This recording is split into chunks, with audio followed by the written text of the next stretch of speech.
अल्हम्दुलिल्लाहि रब्बिल आलमीन वस्सलातु वस्सलामु अला सय्यिदिल मुरसलीन व अला आलिहि व अस्हाबिहि अजमाइन। अम्मा बाद वक़ाल अल्लाहु तआला फ़िल क़ुरआनिल मजीद फ़अऊज़ु बिल्लाहि मिनश शैतानिर रजीम बिस्मिल्लाहिर रहमानिर रहीम। वल्लज़ीना यसीलूना मा अमरल्लाहु बिही अन युसला व यख़शौना रब्बहुम व यख़ाफ़ूना सूअल हिसाब।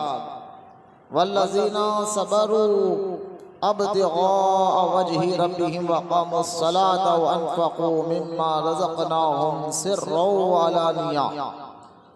व अलानियतन व यदरऊना बिल हसनाति सय्यिआत उलाइका लहुम उक़बद्दार। आमन्तु बिल्लाहि सदक़ल्लाहुल अलिय्युल अज़ीम। वक़ाल अल्लाहु तआला बिशान हबीबिहिल करीम इन्नल्लाहा व मलाइकतहु युसल्लूना अलन नबी या अय्युहल्लज़ीना आमनू सल्लु अलैहि व सल्लिमू तस्लीमा। अल्लाहुम्मा सल्लि अला सय्यिदिना मौलाना मुहम्मद मअदिल जूदि वल करम अला आलिहि व बारिक व सल्लिम। सलातन व सलामन अलैका या रसूलल्लाह सल्लल्लाहु तआला अलैहि व सल्लम। अम्मा बाद, हर तारीफ और बड़ाई सिर्फ अल्लाह ताला के लिए है जो सारे जहान का मालिक है, मुख्तार है और जो सारे जहान का पालनहार है। मैं इस बात की गवाही देता हूँ कि अल्लाह ताला के सिवा कोई इबादत के लायक नहीं, वो एक है, उसका कोई साथी और शरीक नहीं। और मैं इस बात की भी गवाही देता हूँ कि आपके और हमारे प्यारे आका और मौला हुजूर नूर रहमत कौनैन हज़रत सैयदना मुहम्मद मुस्तफ़ा अहमदी मुश्तबा सल्लल्लाहु ताला अलैहि व आलिहि व सहबिहि व सल्लम अल्लाह ताला के आखिरी रसूल और उसके बरगुज़ीदा बंदे हैं। अल्लाह ताला हुजूर अकरम नूर मुजस्सम रहमत आलम सल्लल्लाहु ताला अलैहि व आलिहि व सहबिहि व सल्लम पर, अहले बैत, सहाबा किराम, ताबईन और तबे ताबईन, औलिया मोहम्मद पर क़यामत तक बकसरत रहमती और बरकती नाज़िल फरमाता रहे। सब मिलकर मोहब्बत से एक मरतबा दुरूद पाक पढ़ लीजिए। अल्लाहुम्मा सल्लि अला सय्यदना मौलाना मुहम्मद मादिल जूदि वल करम अला आलिहि व बारिक व सल्लिम सलातन व सलामन अलैका या रसूलल्लाह सल्लल्लाहु ताला अलैहि व आलिहि व सहबिहि व सल्लम। माज़ा सामाईन इकराम, नौजवान साथियों, अस्सलामु अलैकुम व रहमतुल्लाहि व बरकातुहू।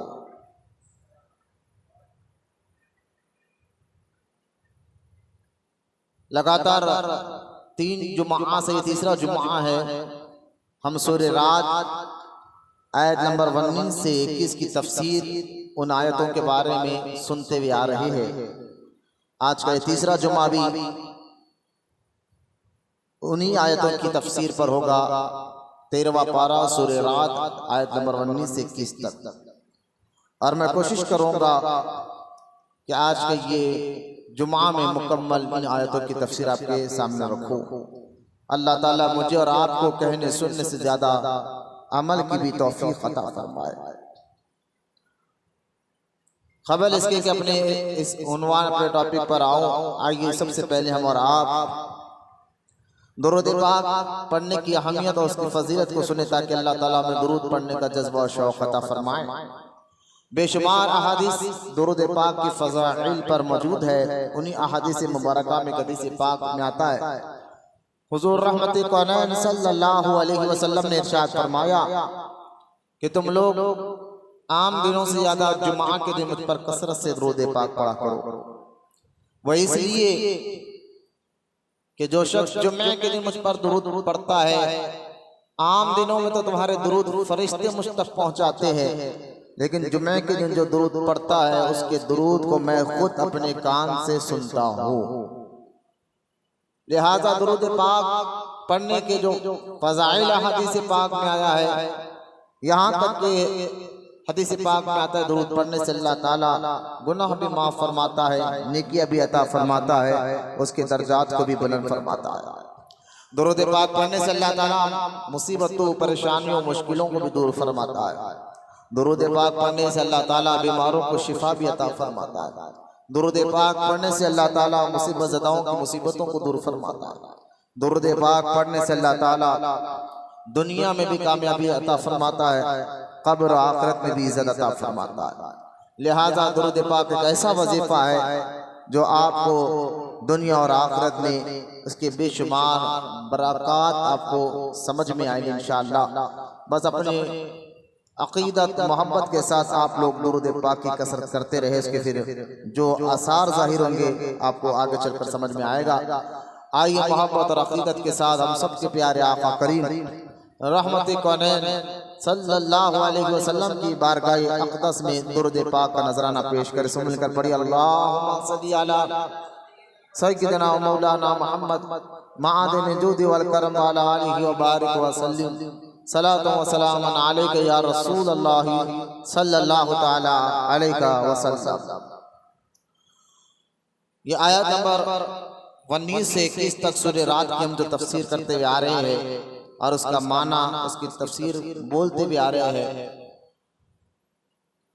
बस मकसद यही है कि अल्लाह ताला के बंदे हुजूर अलैहिस्सलाम के गुलाम जो है वो दीन इस्लाम से जुड़ जाए और दीन पर मुकम्मल तौर पर अमल करने वाले बने, हकीकी तौर पर अल्लाह के बंदे बनकर रहे। क्योंकि कलमा पढ़ने के बाद हमने ये गवाही तो दे दी कि अल्लाह हम तुझको मानते, हम तेरे बंदे हैं। तो अल्लाह ताला को मानना, अल्लाह के अपने आप को अल्लाह का बंदा कहने का मकसद ये है कि जिस तरह हम अल्लाह ही की इबादत करते हैं और उसकी ज़ात और सिफात में किसी को शरीक नहीं ठहराते, इसी तरह अल्लाह के ताला के हर हुक्म पे अमल करने का नाम अल्लाह की बंदगी है। सिर्फ इस बात पर नहीं कि अल्लाह को एक माने, बल्कि अल्लाह के हर हुक्म पर अमल करे, इसी का नाम बंदगी है, इसी का नाम मुसलमान है।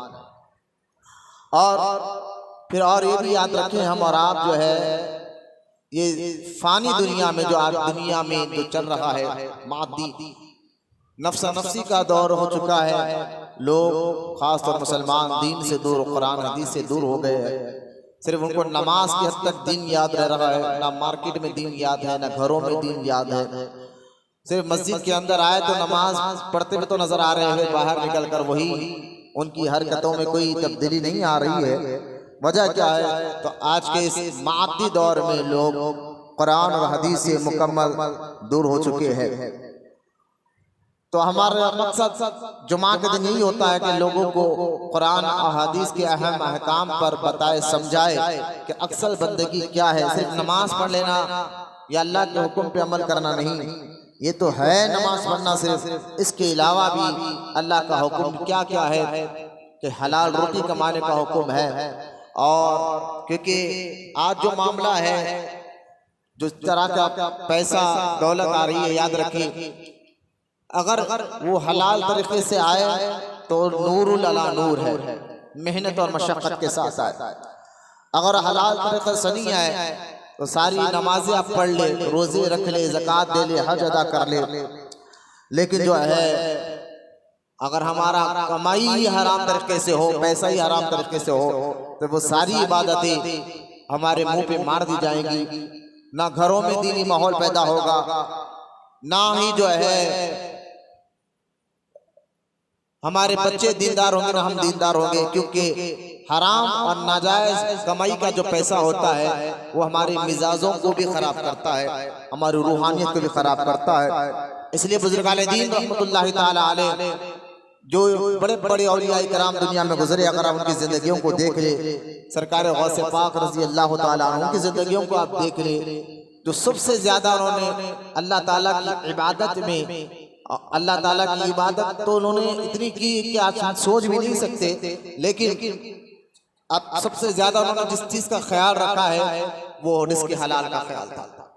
जिसकी एक मिसाल हजरत सैयदना बाबा फरीद गंज शकर रहमतुल्लाहि ताला अलैह का एक मशहूर वाक़े से हमें बात समझ में आती है। हजरत सैयदना बाबा फरीद गंज शकर रहमतुल्लाहि ताला अलैह जिनका मज़ार मुबारक जो है पाकिस्तान के शहर पाकपटन में मौजूद है। बाबा फरीद गंज शकर वो बुजुर्ग है जिनके मुरीद निजामुद्दीन औलिया रहमतुल्लाहि ताला अलैह जिनका मज़ार दिल्ली में मौजूद है। बाबा फरीद वो बुजुर्ग है जिनके मुरीदों में साबिर पाक रहमतुल्लाहि ताला अलैह है जिनका मज़ार यूपी के शहर जो है कलियर शरीफ में मौजूद है। साबिर पाक बाबा फरीद गंज शकर के गुलाम है और साबिर पाक का ये बड़ा मशहूर वाक़या है कि आपने अपने जनाजे की नमाज खुद आकर पढ़ाई थी। इंशाल्लाह कभी मौका मिला तो हज़रत की ज़िंदगी पे हम बात करेंगे। साबिर पाक इतने बड़े बुजुर्ग है कि खुद के जनाजे के नमाज आकर आपने पढ़ाई थी। अल्लाह ताला ने इनको ये मुकाम अता फरमाया, तो सोचिए जब गुलामों का ये मुकाम है तो उनके पीर का मुकाम क्या होगा। बाबा फरीद गंज शकर रहमतुल्लाहि ताला अलैह को अल्लाह ताला ने बेशुमार खूबियां अता फरमाई और बहुत बुलंद मुकाम और मर्तबा अता फरमाया। तो बुजुर्गान दीन जो रहमतुल्लाहि ताला अलैह दुनिया में रहकर अपनी इबादत, अपना तक़वा, अपने परहेज़गारी पे माज़अल्लाह उनको गुरूर और तकब्बुर नहीं होता, बल्कि वो जो है सिर्फ हर काम जो करते अल्लाह की रज़ा के लिए करते हैं और सबसे अहम काम उनका होता है लोगों को हिदायत देना, लोगों को दीन की तरफ बुलाना। ये सारे बुजुर्गों का काम रहा है, सारे अल्लाह वालों का काम यही रहा है।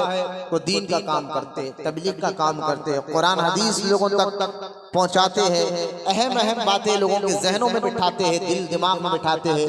फिर लोग उनकी सोहबत में रहकर उनके साथ आकर गुनाहों से तौबा कर कर अल्लाह के महबूब बनते हैं। और कुछ ऐसे भी हैं जो होते तो गैर मुस्लिम है लेकिन इन अल्लाह वालों की बातों को सुनकर इनके चेहरों को देखकर ईमान लेकर आते हैं। तो ये औलिया इकराम का काम होता है कि दीन की तबलीग करना। तो मुझे एक बात याद आ गई कि मैं रिज़्क़ हलाल की बात कर रहा था। रिज़्क़ हलाल सारी इबादतों की जड़ है। एक बंदा अगर नमाज पढ़ लगा है, रोजा रख रहा है, हज अदा कर रहा है और जो है उसकी कमाई अल्लाह ना करे हराम नाजायज तरीके से सूद का कारोबार करता है, लोगों की जमीनें हड़प कर कर फिर इबादत कर रहा है, तो यकीन जानिए सारी नमाजें बेकार हो जाएगी, सारे रोजे बेकार हो जाएंगे, हज की इबादत बेकार हो जाएगी। क्योंकि ये सारी इबादतें तो कर रहे हो, कमाई तुम्हारा हराम और नाजायज तरीके से है, मेहनत और मशक्कत तुमसे तुम दूर है। क्योंकि सारी इबादत की जड़ हलाल रोटी है, रिज़्क़ हलाल। जैसा कि हज़रत सैयदना बाबा फरीद गंज शकर रहमतुल्लाहि ताला अलैह की मैं बात सुना रहा था आपको। हज़रत बाबा फरीद गंज शकर के पास पड़ोस में पाकपटन में एक पड़ोस में मौलाना रहा करते थे। वो हज़रत बाबा फरीद गंज शकर से मुलाकात कर कर आते और वो मौलाना का जहन ये था कि ये अल्लाह वाले जो है इल्म से दूर होते हैं, कुरान हदीस की बातें को समझ में नहीं आती। आज भी जो लोग देखते हैं अल्लाह वालों को तो यही समझते हैं कि भाई ये तो बेचारे सब अल्लाह अल्लाह करने वाले होते हैं और इल्म से कुरान हदीस से तो दूर रहते हैं। ऐसा नहीं है। जो अल्लाह का वली होता है, जो अल्लाह का महबूब बंदा है, अल्लाह ताला उसको इल्म अता फरमाता है। और जितने बुजुर्गान दीन गुजरे हैं उन्होंने पहले इल्म हासिल किया है। सरदार औलिया गौसे आजम को देखे तो पहले मदरसे में पढ़े, हाफिज बने, आलिम बने, मुफ्ती बने, मुफस्सिर बने। उसके बाद जो है वो इबादत में अल्लाह ताला की बारगाह में मौजूद रहे तो अल्लाह पाक ने उनको वलियों का सरदार बनाया है।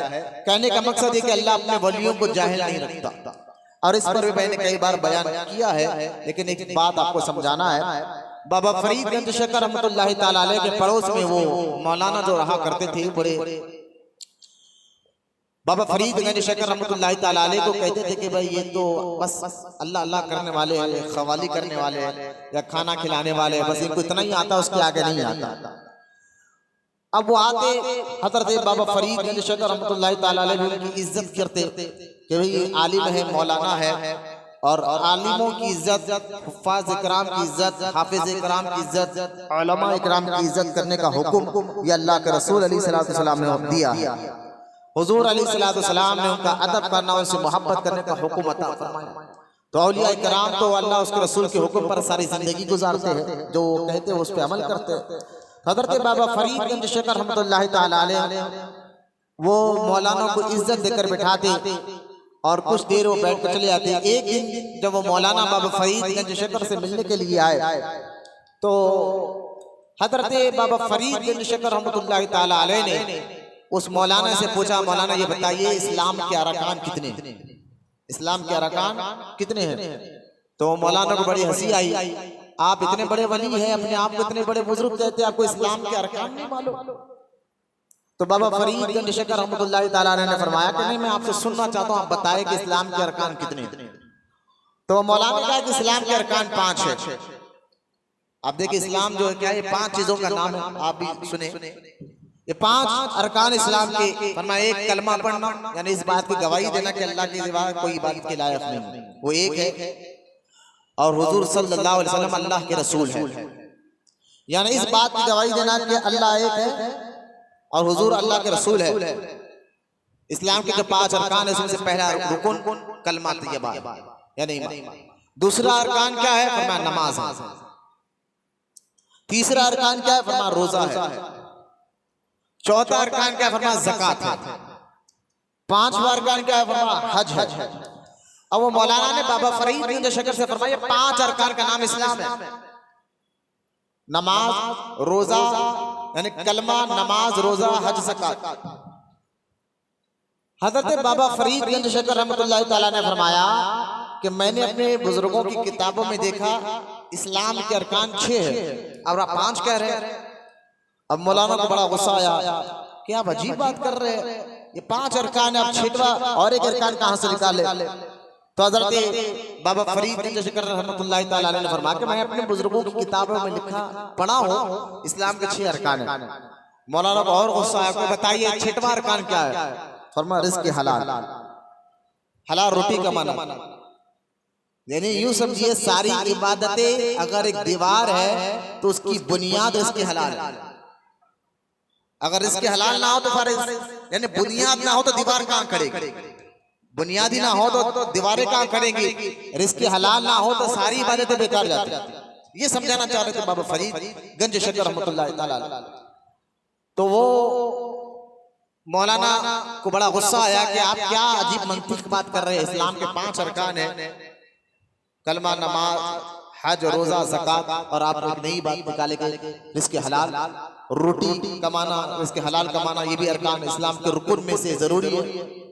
वो बात समझे नहीं। वहां से बड़बड़ाते हुए मौलाना खानकाए बाबा फरीद गंज शेखर रहमतुल्लाह तआला की बारगाह से निकल गए। तो अल्लाह वाले क्या होते हैं, अगर कोई बंदा कुरान हदीस, कुरान पढ़कर समझाते अगर वो समझ जाए तो ठीक है, हदीस पढ़कर समझाते अगर समझ गया तो ठीक है। अगर कोई बंदा अगर कुरान और हदीस ना समझे तो फिर वो औलिया इकराम अल्लाह की दी हुई ताकत से, करामत से फिर उनको दीन समझाते हैं।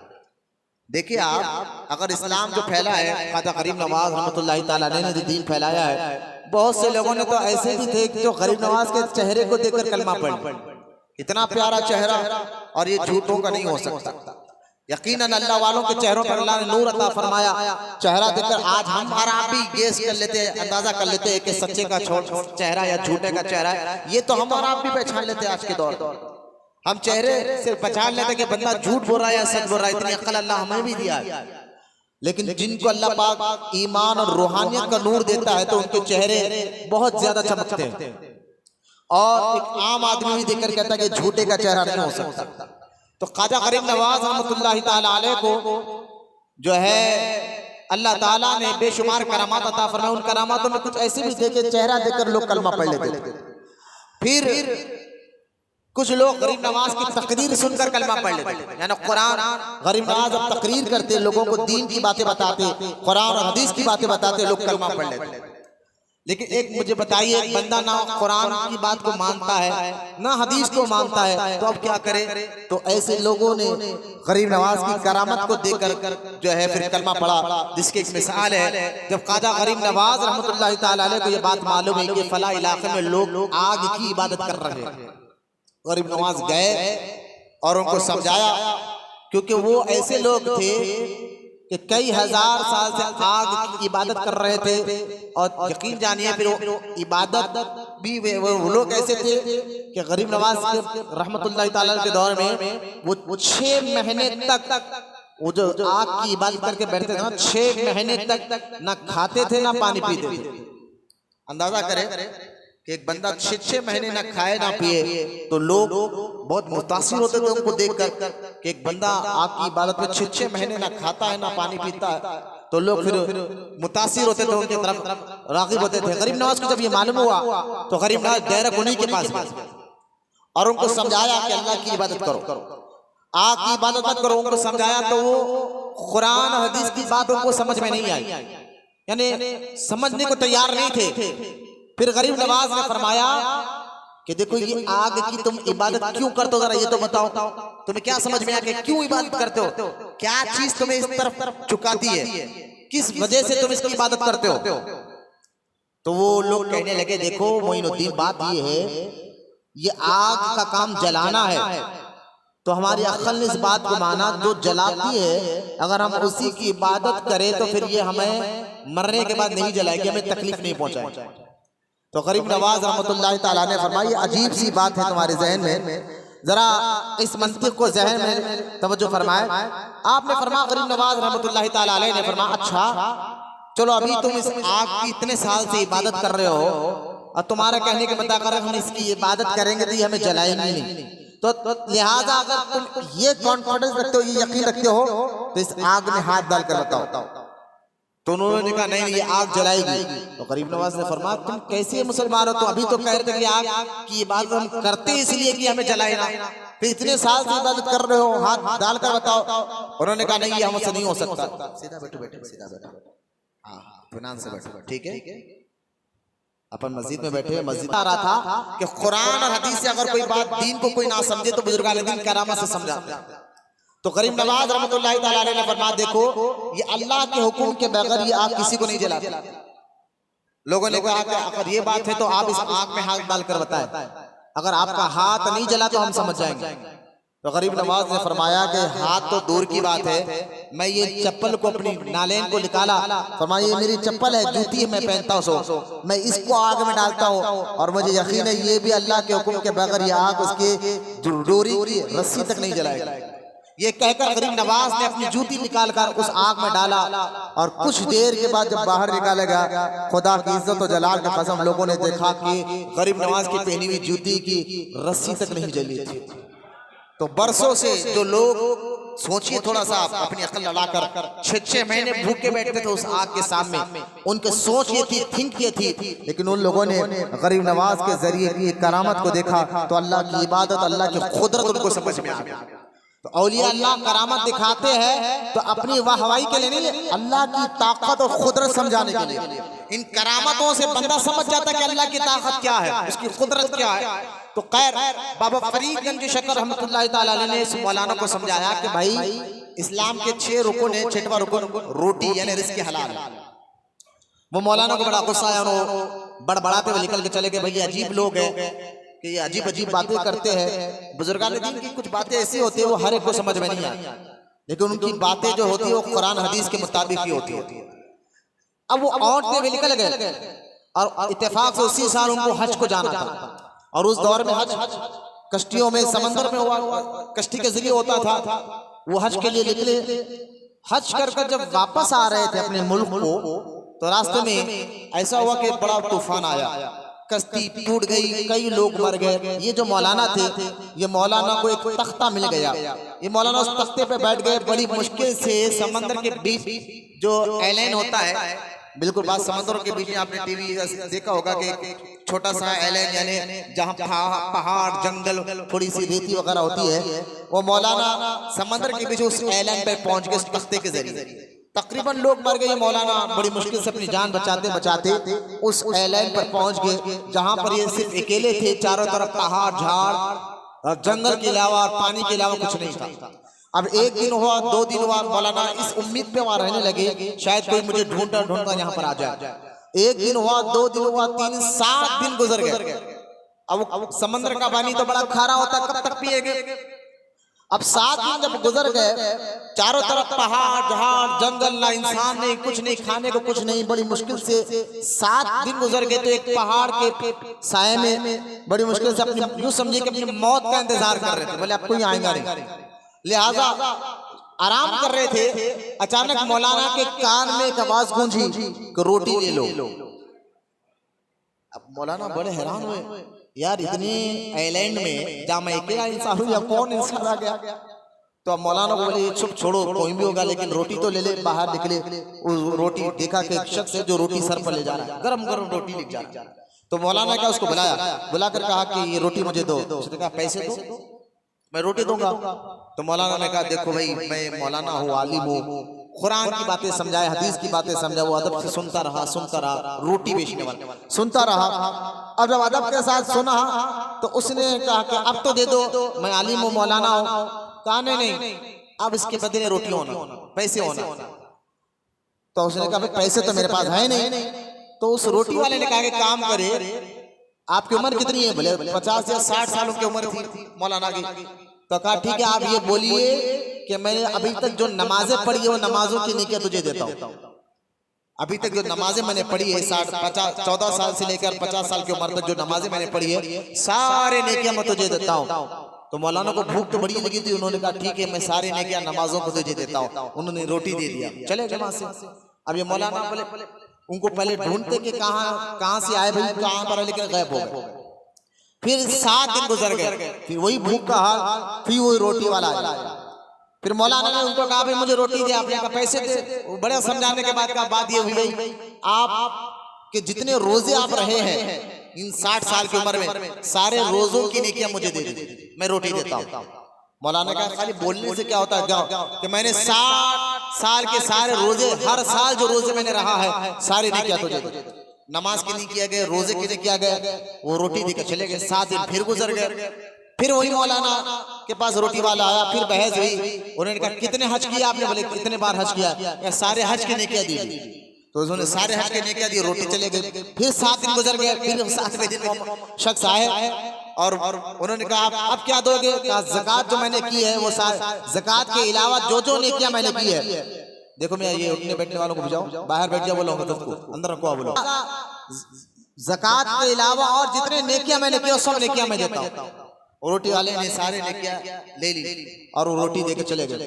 अब अगली बार जब 7 दिन गुजर गए, मौलाना को बड़ी भूख शिद्दत की लगी, तो फिर वो रोटी वाले आए। अब तवज्जो करें, आए आकर कहने लगे मौलाना आप क्या दोगे? पैसे तो है नहीं आपके पास, नमाज की नेकियां दे दिए, रोजा रखे तो वो नेकियां दे दिए, हज करे तो वो नेकियां दे दिए, ज़कात और उसके अलावा माँ बाप की खिदमत जो नेकियां कहते सारे नेकियां दे दिए, अब देंगे क्या? अब बोले मेरे पास तो बाज़ाहिर तो देने में कुछ नहीं है, नेकी आप क्या दो? तो उस रोटी वाले ने कहा एक काम करे, एक पेपर पर लिख कर दे कि रोटी कमाना भी फर्ज है, हलाल रोटी कमाना भी फर्ज है, लिख के दीजिए आप। तो मौलाना ने कहा ठीक है, एक पेपर पर लिख कर दिया, भैया रोटी कमाना भी जरूरी है। अब वो मौलाना पेपर ले लिए, वो आदमी रोटी देकर चले गया। इत्तेफाक से ढूंढते ढूंढते लोग आ गए। अब ये कश्ती में बैठकर अपने घर सही सलामत पहुंच गए। आज जब पहुंच गए तो 1 महीना गुजरा। महीना गुजरने के बाद बोले चलो बाबा फरीद से मिलकर आता हूँ। वो मिलकर जाते थे, पड़ोस में थे। अब बाबा फरीद से मिलने के लिए गए। बाबा फरीद ने उनको देखा तो बड़े खुश हुए, उनको इज्जत के साथ अपने बाजू बिठाया, बिठाकर उनको हाल चाल पूछे। तो उन्होंने पूछा बाबा फरीद ने इतने दिन कहाँ थे? तो मौलाना ने कहा हजरत हज कर आ रहा था, ऐसा ऐसा वाकया हुआ, इतने दिन जंगल में रहना पड़ा, लेकिन अल्लाह का शुक्र है, उसका एहसान है, सही सलामत अपने घर आ गया।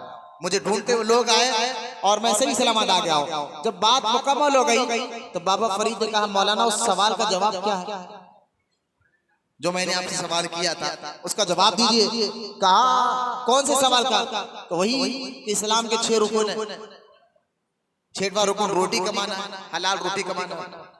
तो मौलाना को बड़ा गुस्सा आया कि हजरत ये क्या पढ़ते, कौन सी किताब में आपने पढ़ा? कहाँ लिखा हुआ है? 5 रुपये 6वां रुपया आप कहाँ से बना रहे हैं? तो बोले मेरे पास लिखा हुआ है। बोले कहाँ लिखा हुआ है? बाबा फरीद ने आवाज दी अपने मुरीद को, कहा वो पेपर तो लाओ। और जब पेपर लाए तो वो देखा तो हैरान हो गए, वो पेपर वही था जो मौलाना ने वहां समंदर के बीच में लिखा था। बोला वहां पर ये करामत थी बाबा फरीद की, वो समझाना। और वो कदमों में धड़म से नीचे गिर के कहा हुजूर माफ कर दे। बात समझ में आ गया।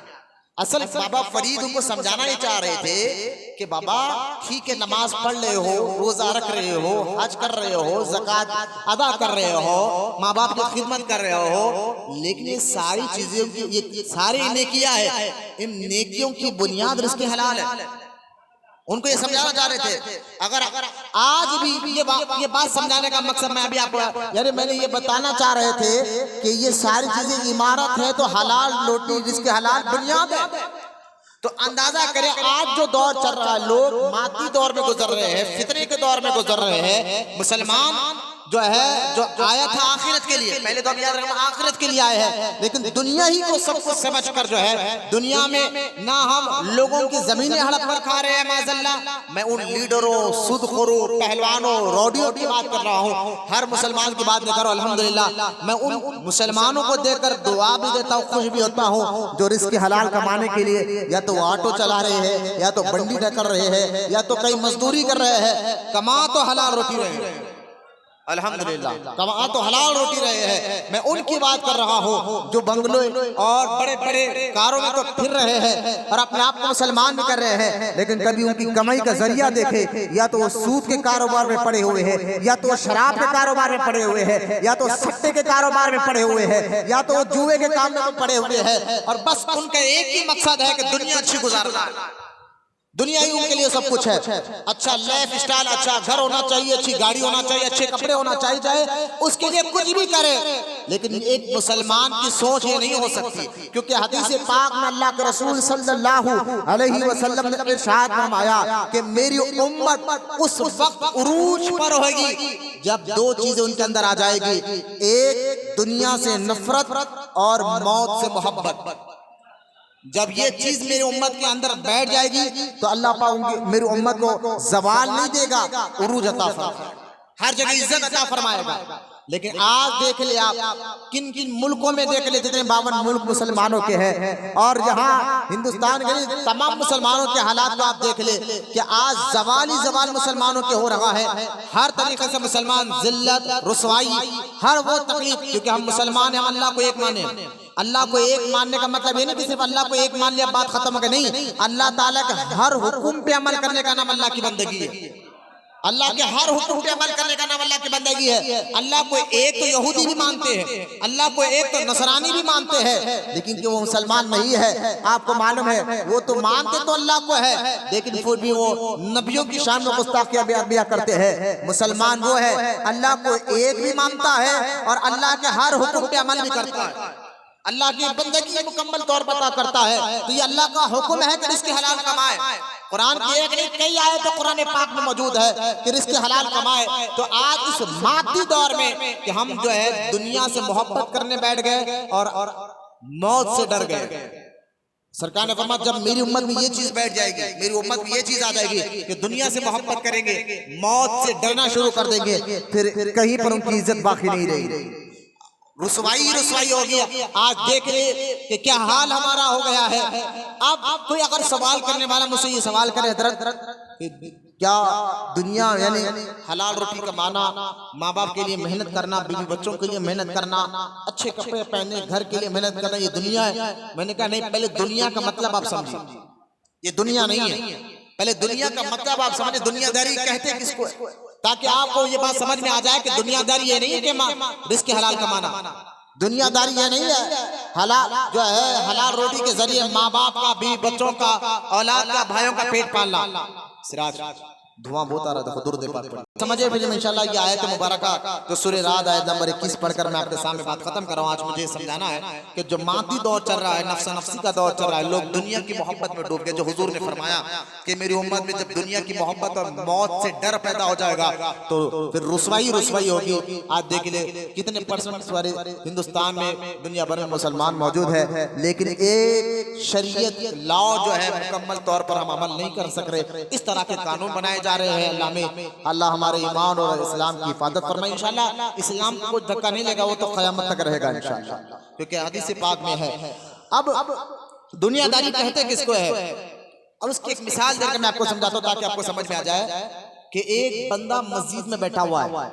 दुनियादारी का मतलब समझिए आप। एक बंदा मस्जिद में बैठा हुआ है और इसकी नीयत ये है कि मैं मस्जिद में पहले आकर मैं पहली सब में बैठा हुआ हूँ, इसलिए बैठा हूँ ताकि मेरा दोस्त मुझे देख ले, मेरे भाई मुझे देख ले, मुसलमान मुझे देख ले कि भाई ये बंदा बड़ा शरीफ आदमी है, मस्जिद में आकर बैठा हुआ है पहली सब में।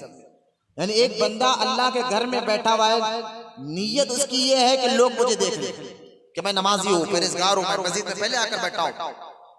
तो यकीन जानिए ये मस्जिद में बैठने वाला दुनियादार आदमी, क्योंकि नीयत उसकी क्या है कि लोग मुझे देखें। और एक बंदा मार्केट में बैठा हुआ है, कारोबार कर रहा है, मार्केट में बैठा हुआ है और तोल रहा है, तो इंसाफ के साथ तोल रहा है, क्योंकि उसको डर है कि बंदा नहीं अल्लाह देख रहा है, अल्लाह देख रहा है। अल्लाह का खौफ है कि इंसाफ के साथ, अदल के साथ दो।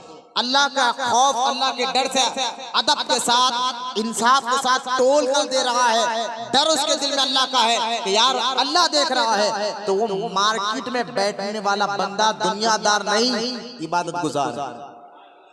आप समझे क्यों एक मस्जिद में बैठकर दुनियादार क्यों बना, मार्केट में बैठकर वो इबादत गुजार क्यों बना? तो सिर्फ ये कि मस्जिद में बैठने वाला दुनियादार इसलिए बना कि वो मस्जिद में इबादत अल्लाह को राजी करने के लिए नहीं, लोगों को दिखाने के लिए आया था। लोग राजी हो जाए, फला राजी हो जाए, फला दोस्त राजी हो जाए, उनको दिखाने के लिए मस्जिद में आया था, अल्लाह के लिए नहीं, लोगों को दिखाने के लिए आया था। तो ये दुनियादारी है। और जो मार्केट में बैठकर अल्लाह को नहीं भूला, अल्लाह को नहीं बोला कि यार मैं इंसाफ से दूंगा, अदब से दूंगा, धोखा देकर नहीं दूंगा, जो है माल वही माल दूंगा, लिहाजा उसको अल्लाह याद रहा, तो वो दुनियादार नहीं इबादत गुजार है। तो पता क्या चला, दुनियादारी ये है कि जब बंदा अल्लाह को भूल जाए, जब अल्लाह को भूल जाए तो फिर वो दुनियादारी। अगर बंदा मार्केट में हो, मस्जिद में हो, घर में हो, कहीं पर भी हो, उसको अल्लाह याद रहे, यानी अल्लाह देख रहा है, अल्लाह को राजी करने वाला काम करे, चाहे मार्केट में हो, घर में हो, दोस्तों के साथ बैठा हो, मस्जिद में बैठा हो, कहीं पर भी हो, और वो इस नियत के साथ कि अल्लाह को राजी करे, अल्लाह की रिजा के लिए बैठा है, अल्लाह को राजी करने वाले काम कर रहा है, तो कहीं पर भी हो इबादत गुजार है। तो दुनियादारी का मतलब आप समझे कि अल्लाह को भूलना, अल्लाह को भूलने का नाम दुनियादारी है। तो आज ही दौर चल रहा है। हुजूर ने फरमाया कि मेरी उम्मत में दुनिया की मोहब्बत आ रही, भूल गए रब को, अल्लाह का हुक्म। आज देखिए जितने वफादार आज लोग एक लीडर के बनते हैं ना, लीडर के, एक पहलवान के, एक लीडर के वफादार बने, भाई हमारा पहलवान, हमारा उस्ताद। मैं कहता हूँ जितने वफादार लीडर के, रोडियों के, पहलवानों के बन रहे हो, उतने वफादार तुम अल्लाह के बनकर बताओ। यकीन जानो दुनिया और आखिर में अल्लाह इज्जतों से नवाजेगा। आज उतनी वफादारी नहीं रही है कि जो डर अल्लाह का होना चाहिए था, एक लीडर का है, एक पहलवान का है, एक रौडी का है। भाई मिजाज बनाना चाहिए। मैं गुज़िश्ता जुमा में मैंने सया हूँ, अगर कुरान यानी अल्लाह का कलाम कुछ कह रहा है और माँ हो या बाप, तो जो फरमाया, लोग माँ बाप की बड़ी मोहब्बत करते हैं ना, इज्जत करना भी चाहिए, उनको देखना इबादत है, उनका अदब करना, उनकी इज्जत करना ये अल्लाह का हुक्म है, उनको राजी करना ये अल्लाह का हुक्म है, उनको नाराज करने से अल्लाह नाराज होता है। लेकिन माँ बाप भी अगर कुरान के खिलाफ काम करे, माँ बाप भी कुरान के खिलाफ बात बताए, तो बेटे को उस बात पे अमल करने का हुक्म नहीं है। ये है अल्लाह का बंदा बनकर रहना। अल्लाह का बंदा, बंदा मतलब गुलाम, बंदा मतलब वफादारी, बंदा मतलब बंदगी। तो हम बंदे बंदगी के लिए आए हुए हैं। बंदगी का मतलब क्या है? सिर्फ ये नहीं कि अल्लाह को एक माने, बल्कि ये है कि अल्लाह के हर हुक्म पे अमल करें। अल्लाह का हुक्म कुछ है, माँ कुछ बोल रही है, अल्लाह का हुक्म कुछ और है, बाप कुछ कह रहा है। अल्लाह का हुक्म कुछ और है, उस्ताद कुछ कह रहा है। अल्लाह का हुक्म कुछ और है, पहलवान कुछ कह रहा है। अल्लाह का हुक्म कुछ और है, सूदखोर कुछ कह रहा है। अल्लाह का हुक्म कुछ और है, लीडर कुछ कह रहा है। तो लीडर हो, पहलवान हो, सूदखोर हो, माँ हो, बाप हो, अल्लाह के हुक्म के आगे किसी की बात नहीं। सच्चा मुसलमान वो है जो सबसे आगे अल्लाह के हुक्म को रखता है, उसके हुक्म पर अमल करता है। ये मुसलमानियत है, इसको कहते हैं मुसलमानियत। इसलिए आप देखें, वो अगर ऐसे मुसलमान जब कहीं पर जाते ना, आज हम डर रहे हैं यार, टोपी रख लेंगे तो क्या होगा, दाढ़ी रख लेंगे तो क्या होगा, हमें फला फला जगह फिरना होता है। आज मोहम्मद सिंह का दौर चल रहा है, लोग हमें ये करेंगे वो करेंगे। अरे भाई याद रखिए, तकदीर हमारी साल भर तक की लिखी गई शब कदर में। हाँ याद रखिए आप, अगले साल शब कदर तक क्या होगा क्या नहीं होगा ये लिख चुका है, इसको कोई नहीं मिटा सकते। लिहाजा जो होगा वो कर रहेगा। अगर हमारी तकदीर में लिखा कि आप अगले साल तक जिंदा रहेंगे तो पूरी दुनिया मिलकर आपको खत्म नहीं कर सकती। लेकिन अगर ये लिख दिया है कि आप अगले साल शब कदर आने से पहले तुम्हारी मौत है, तो पूरी दुनिया मिलकर तुम्हें बचा नहीं सकती। तुम तकदीर पर ईमान कब रखोगे, अल्लाह पर। तो लिहाजा आज जो है ना, अल्लाह के हुक्म के हम परवाह नहीं करते माज़अल्लाह। एक लीडर बोले तो बात सुन लेते हैं। तो याद रखे, लीडर हो, हमारे स्कूलों का हाल देखे, कॉलेज का हाल देखे, नाचना गाना, हम अपने मुसलमान जो है इसको एक एजुकेशन समझ रहे हैं। मुझे आप बताइए अपनी अकल से सोच कर कि हमारे बच्चे अगर स्कूल हो या कॉलेज हो, कुछ ऐसा प्रोग्राम रख रहे हैं, अरे भाई म्यूजिक का काम ये हराम है, अल्लाह ने मना फरमाया, उसके रसूल ने मना फरमाया है म्यूजिक, नाचना गाने को। लेकिन अगर स्कूल वाले एक पार्टी रखे जिसमें उसका नाम पड़े ये पार्टी है भाई, जिसमें नाचना भी होगा गाना भी होगा, मुसलमान अपने बच्चों को बड़े खुशी खुशी भेजते हैं। अब मुझे आप अपने दिल पे हाथ रखकर बताएं, आप तो ये वादा कर रहे ला इलाहा इल्लल्लाह मोहम्मद रसूलुल्लाह, अल्लाह हम तेरी इबादत करेंगे, तेरे हुक्म पर चलेंगे। तो अल्लाह का हुक्म तो है कि नचाओ मत, गाओ मत, लेकिन आप एजुकेशन के नाम पर, कॉलेज और स्कूल के नाम पर बच्चों को नचाया और गाया जा रहा है, और हम बच्चों को खास तैयार खास लिबास पहनकर भेजते, जाओ बच्चों नाचो। तो मैंने कहा फिर यो ईमान जैसी मिठास आपके दिल में आएगी क्या? नाचने गाने से एजुकेशन से क्या ताल्लुक है? थोड़ी अकल लगा कर सोचिए आप, पढ़ाई से नाचने का ताल्लुक क्या है?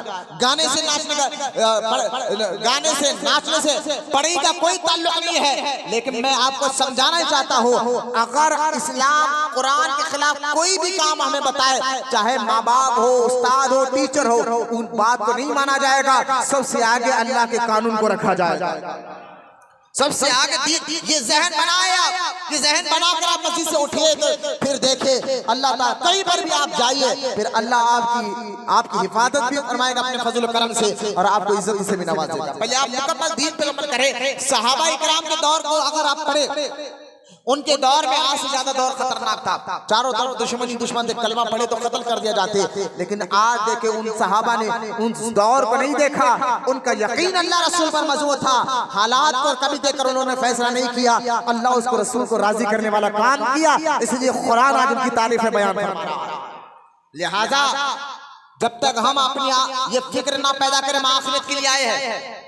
अगर आप देखें हमारी जिंदगी को, हम देखें, हम पहले थे आलम अरवाह में, कहां पर थे? सूरह अल इमरान 3 पारा रुकू नंबर 17 अगर आप पढ़े, वहां पर इसका सारा डिटेल जिक्र मौजूद है, जिसमें अल्लाह फरमाता है कि हमने रूहों की दुनिया में तुम्हें पैदा फरमाया। पहले हम आलम अरवाह में तो रूहों की दुनिया में थे, फिर अल्लाह का हुक्म हुआ तो आलम सुल्ब में आए। आलम सुल्ब कहते हैं पीठ को, तो हम रूहों की दुनिया में थे, अल्लाह का हुक्म हुआ बाप की पीठ में आए।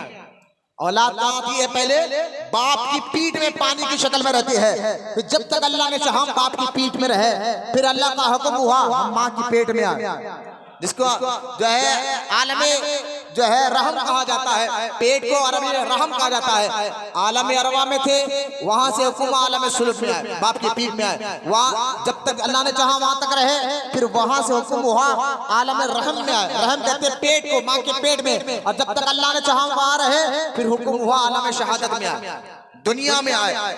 इस दुनिया को आलम शहादत कहा जाता है। मतलब जो जो तुम यहाँ करोगे सब चीज की गवाही अल्लाह की बारगाह में देना है, इसलिए दुनिया को आलम शहादत कहा जाता है।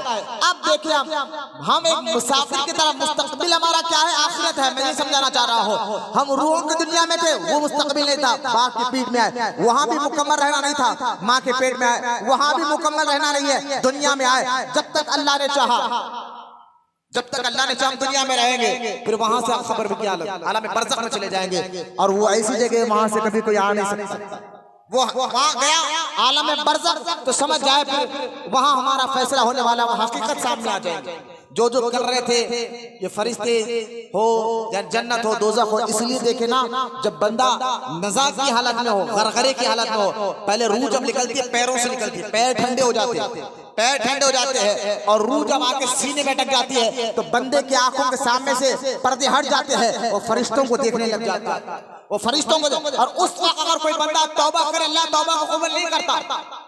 उस वक्त अगर कोई बंदा कलमा पढ़े, अल्लाह उसके कलमे को कबूल नहीं करता। अभी वक्त है, तौबा का दरवाजा खुला है, गलत कामों से दूर होकर अल्लाह को राजी करने वाले काम, अल्लाह को राजी करने वाले काम। हम आलम शहादत में अभी जिंदगी है। अगर आप देख कब तक आप जिएंगे, कभी आप कब्रिस्तान जाइए।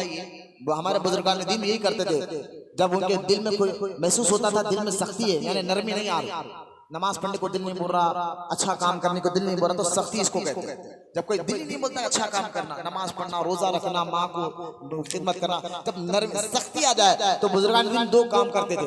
पहले तो उनके दिलों में सख्ती ने नरमी रहती थी, फिर भी जब उनको महसूस होता कि सख्ती आ गई थोड़ी, तो दिल को नरम करने के लिए दो काम करते थे। एक मरीजों को जाकर देखते थे, हॉस्पिटल का दौरा करते थे, मरीजों को देखते थे कि कई एक से एक बीमार मरीज, कई कोई 1 महीने से पड़ा, कोई 2 महीने से पड़ा, कोई साल भर से पड़ा है, ताकि मरीजों को देखकर कहते अल्लाह तेरा शुक्र है। दिल में कहते थे, उसके मुंह पर नहीं, उस मरीज के मुंह पे नहीं, दिल में कहते थे या अल्लाह तेरा शुक्र है, इससे अच्छा तो मुझे रखा। तो लिहाजा मरीजों को देखते थे, दूसरा कब्रिस्तान जाते थे ताकि उन कब्रिस्तानों को देखे, उस कब्रिस्तान में जहां करोड़पति भी आराम कर रहा है और भीखमती यानी अमीर आदमी भी वहां लेटा हुआ है, गरीब आदमी भी वहां लेटा हुआ है, नमाजी भी वहां लेटा हुआ है, बेनमाजी भी वहां लेटा हुआ है, बस एक हसीन और जमील भी वहां लेटा हुआ है, तो एक बस सूरत भी वहां लेटा हुआ है। हकीकत यही है, हकीकत यही है। अगर कभी आप कब्रिस्तान जाए ना, कब्र खोदने वालों को अगर आप पहचानते हैं, कभी अकेले में उसको बुलाकर पूछिए, भाई मुझे एक बात बता, तू कई साल से, कोई 15 साल से कब्र खोद रहा है, कोई 20 साल से, लेकिन कभी मैं तजुर्बे की बात बता रहा हूँ, कभी कब्रिस्तान जाए ना, जाकर उन कब्र खोदने वालों को एक सवाल करे कि तुम इतने साल से लोगों की कब्र खोद रहे हो, एक सवाल का जवाब दो, अक्सर जो मैयतें तुम दफनाए हो, देखे हो अपनी आंखों से, उनकी उम्र कितनी होगी?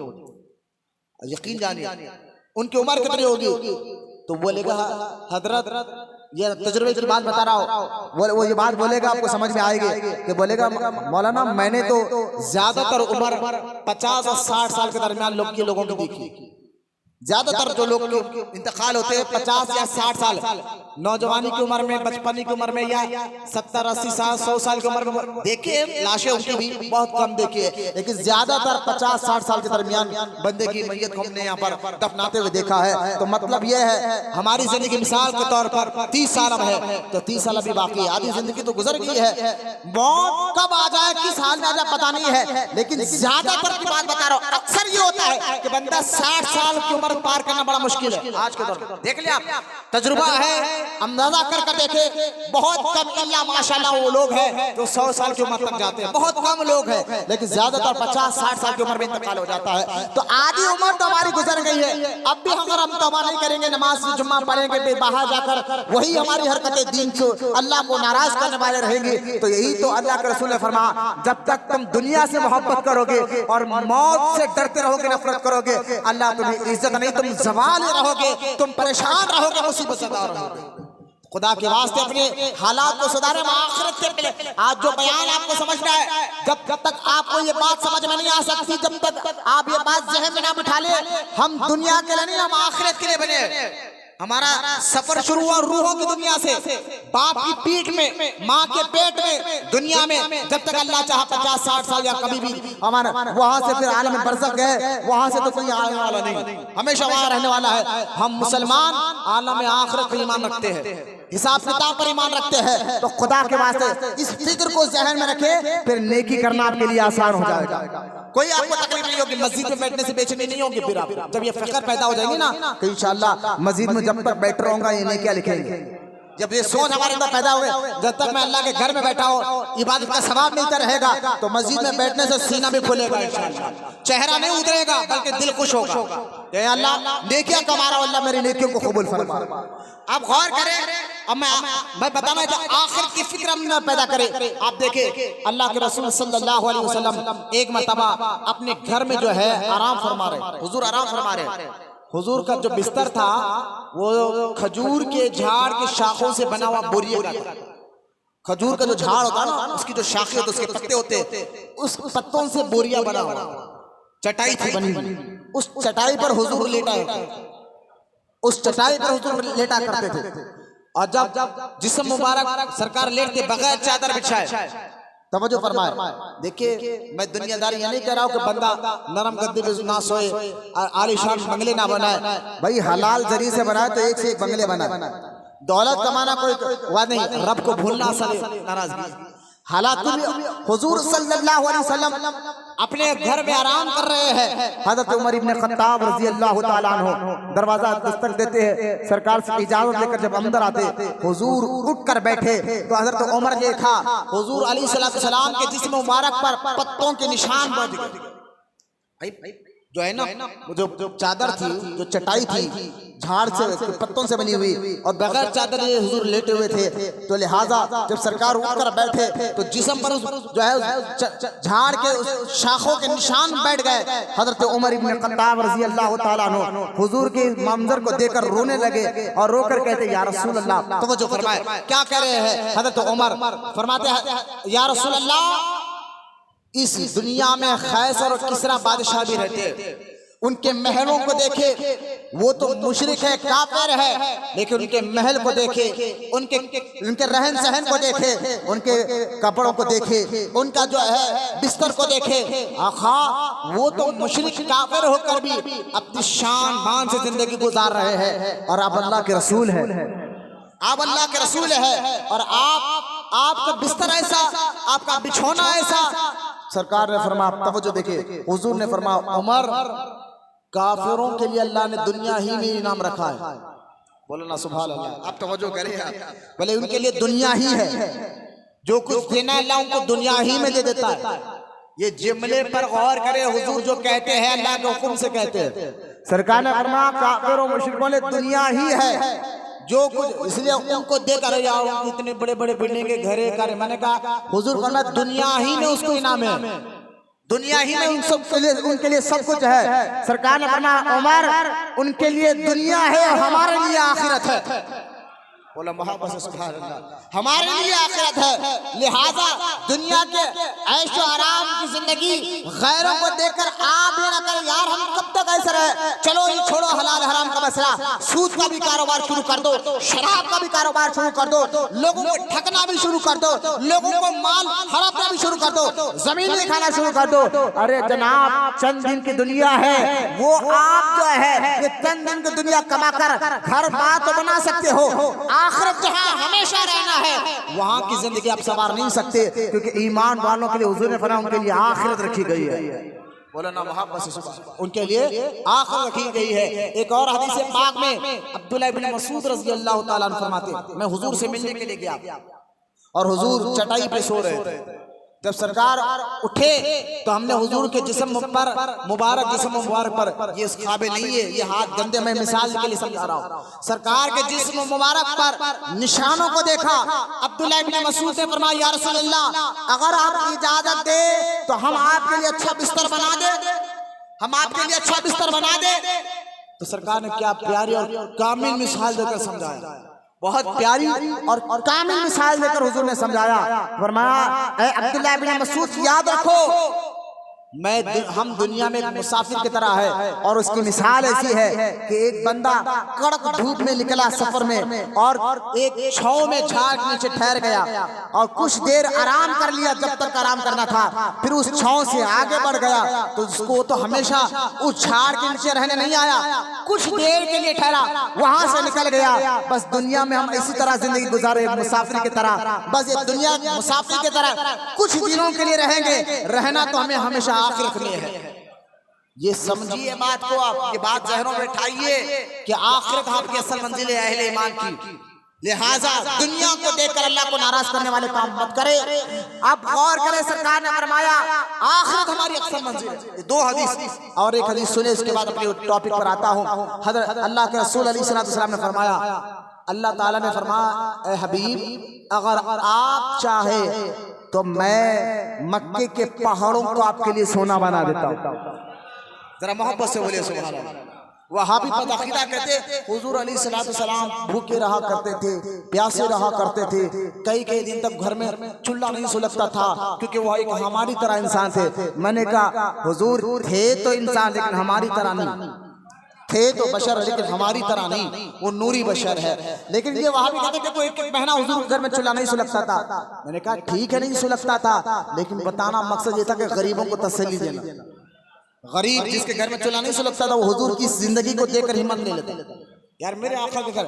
लेकिन इसका मतलब ये नहीं कि हुजूर की जिंदगी, अगर ये भी हदीस है तो ये भी हदीस है, हुजूर अलैहिस्सलाम के घर में एक एक महीना राशन एडवांस में रहा करता था, ये भी तो हदीस है। तो खैर हुजूर अलैहिस्सलाम को माज़अल्लाह अपनी तरह कहने के लिए वहाबी अलग अलग बातें कर देते हैं। मैं कहता अब देखे हुजूर खुद फरमा रहे हैं कि ए मेरे सहाबा सुनो, अल्लाह ने मुझसे कहा हबीब अगर तू चाहे तो मक्के के पहाड़ों को तेरे लिए सोना बना देता हूं।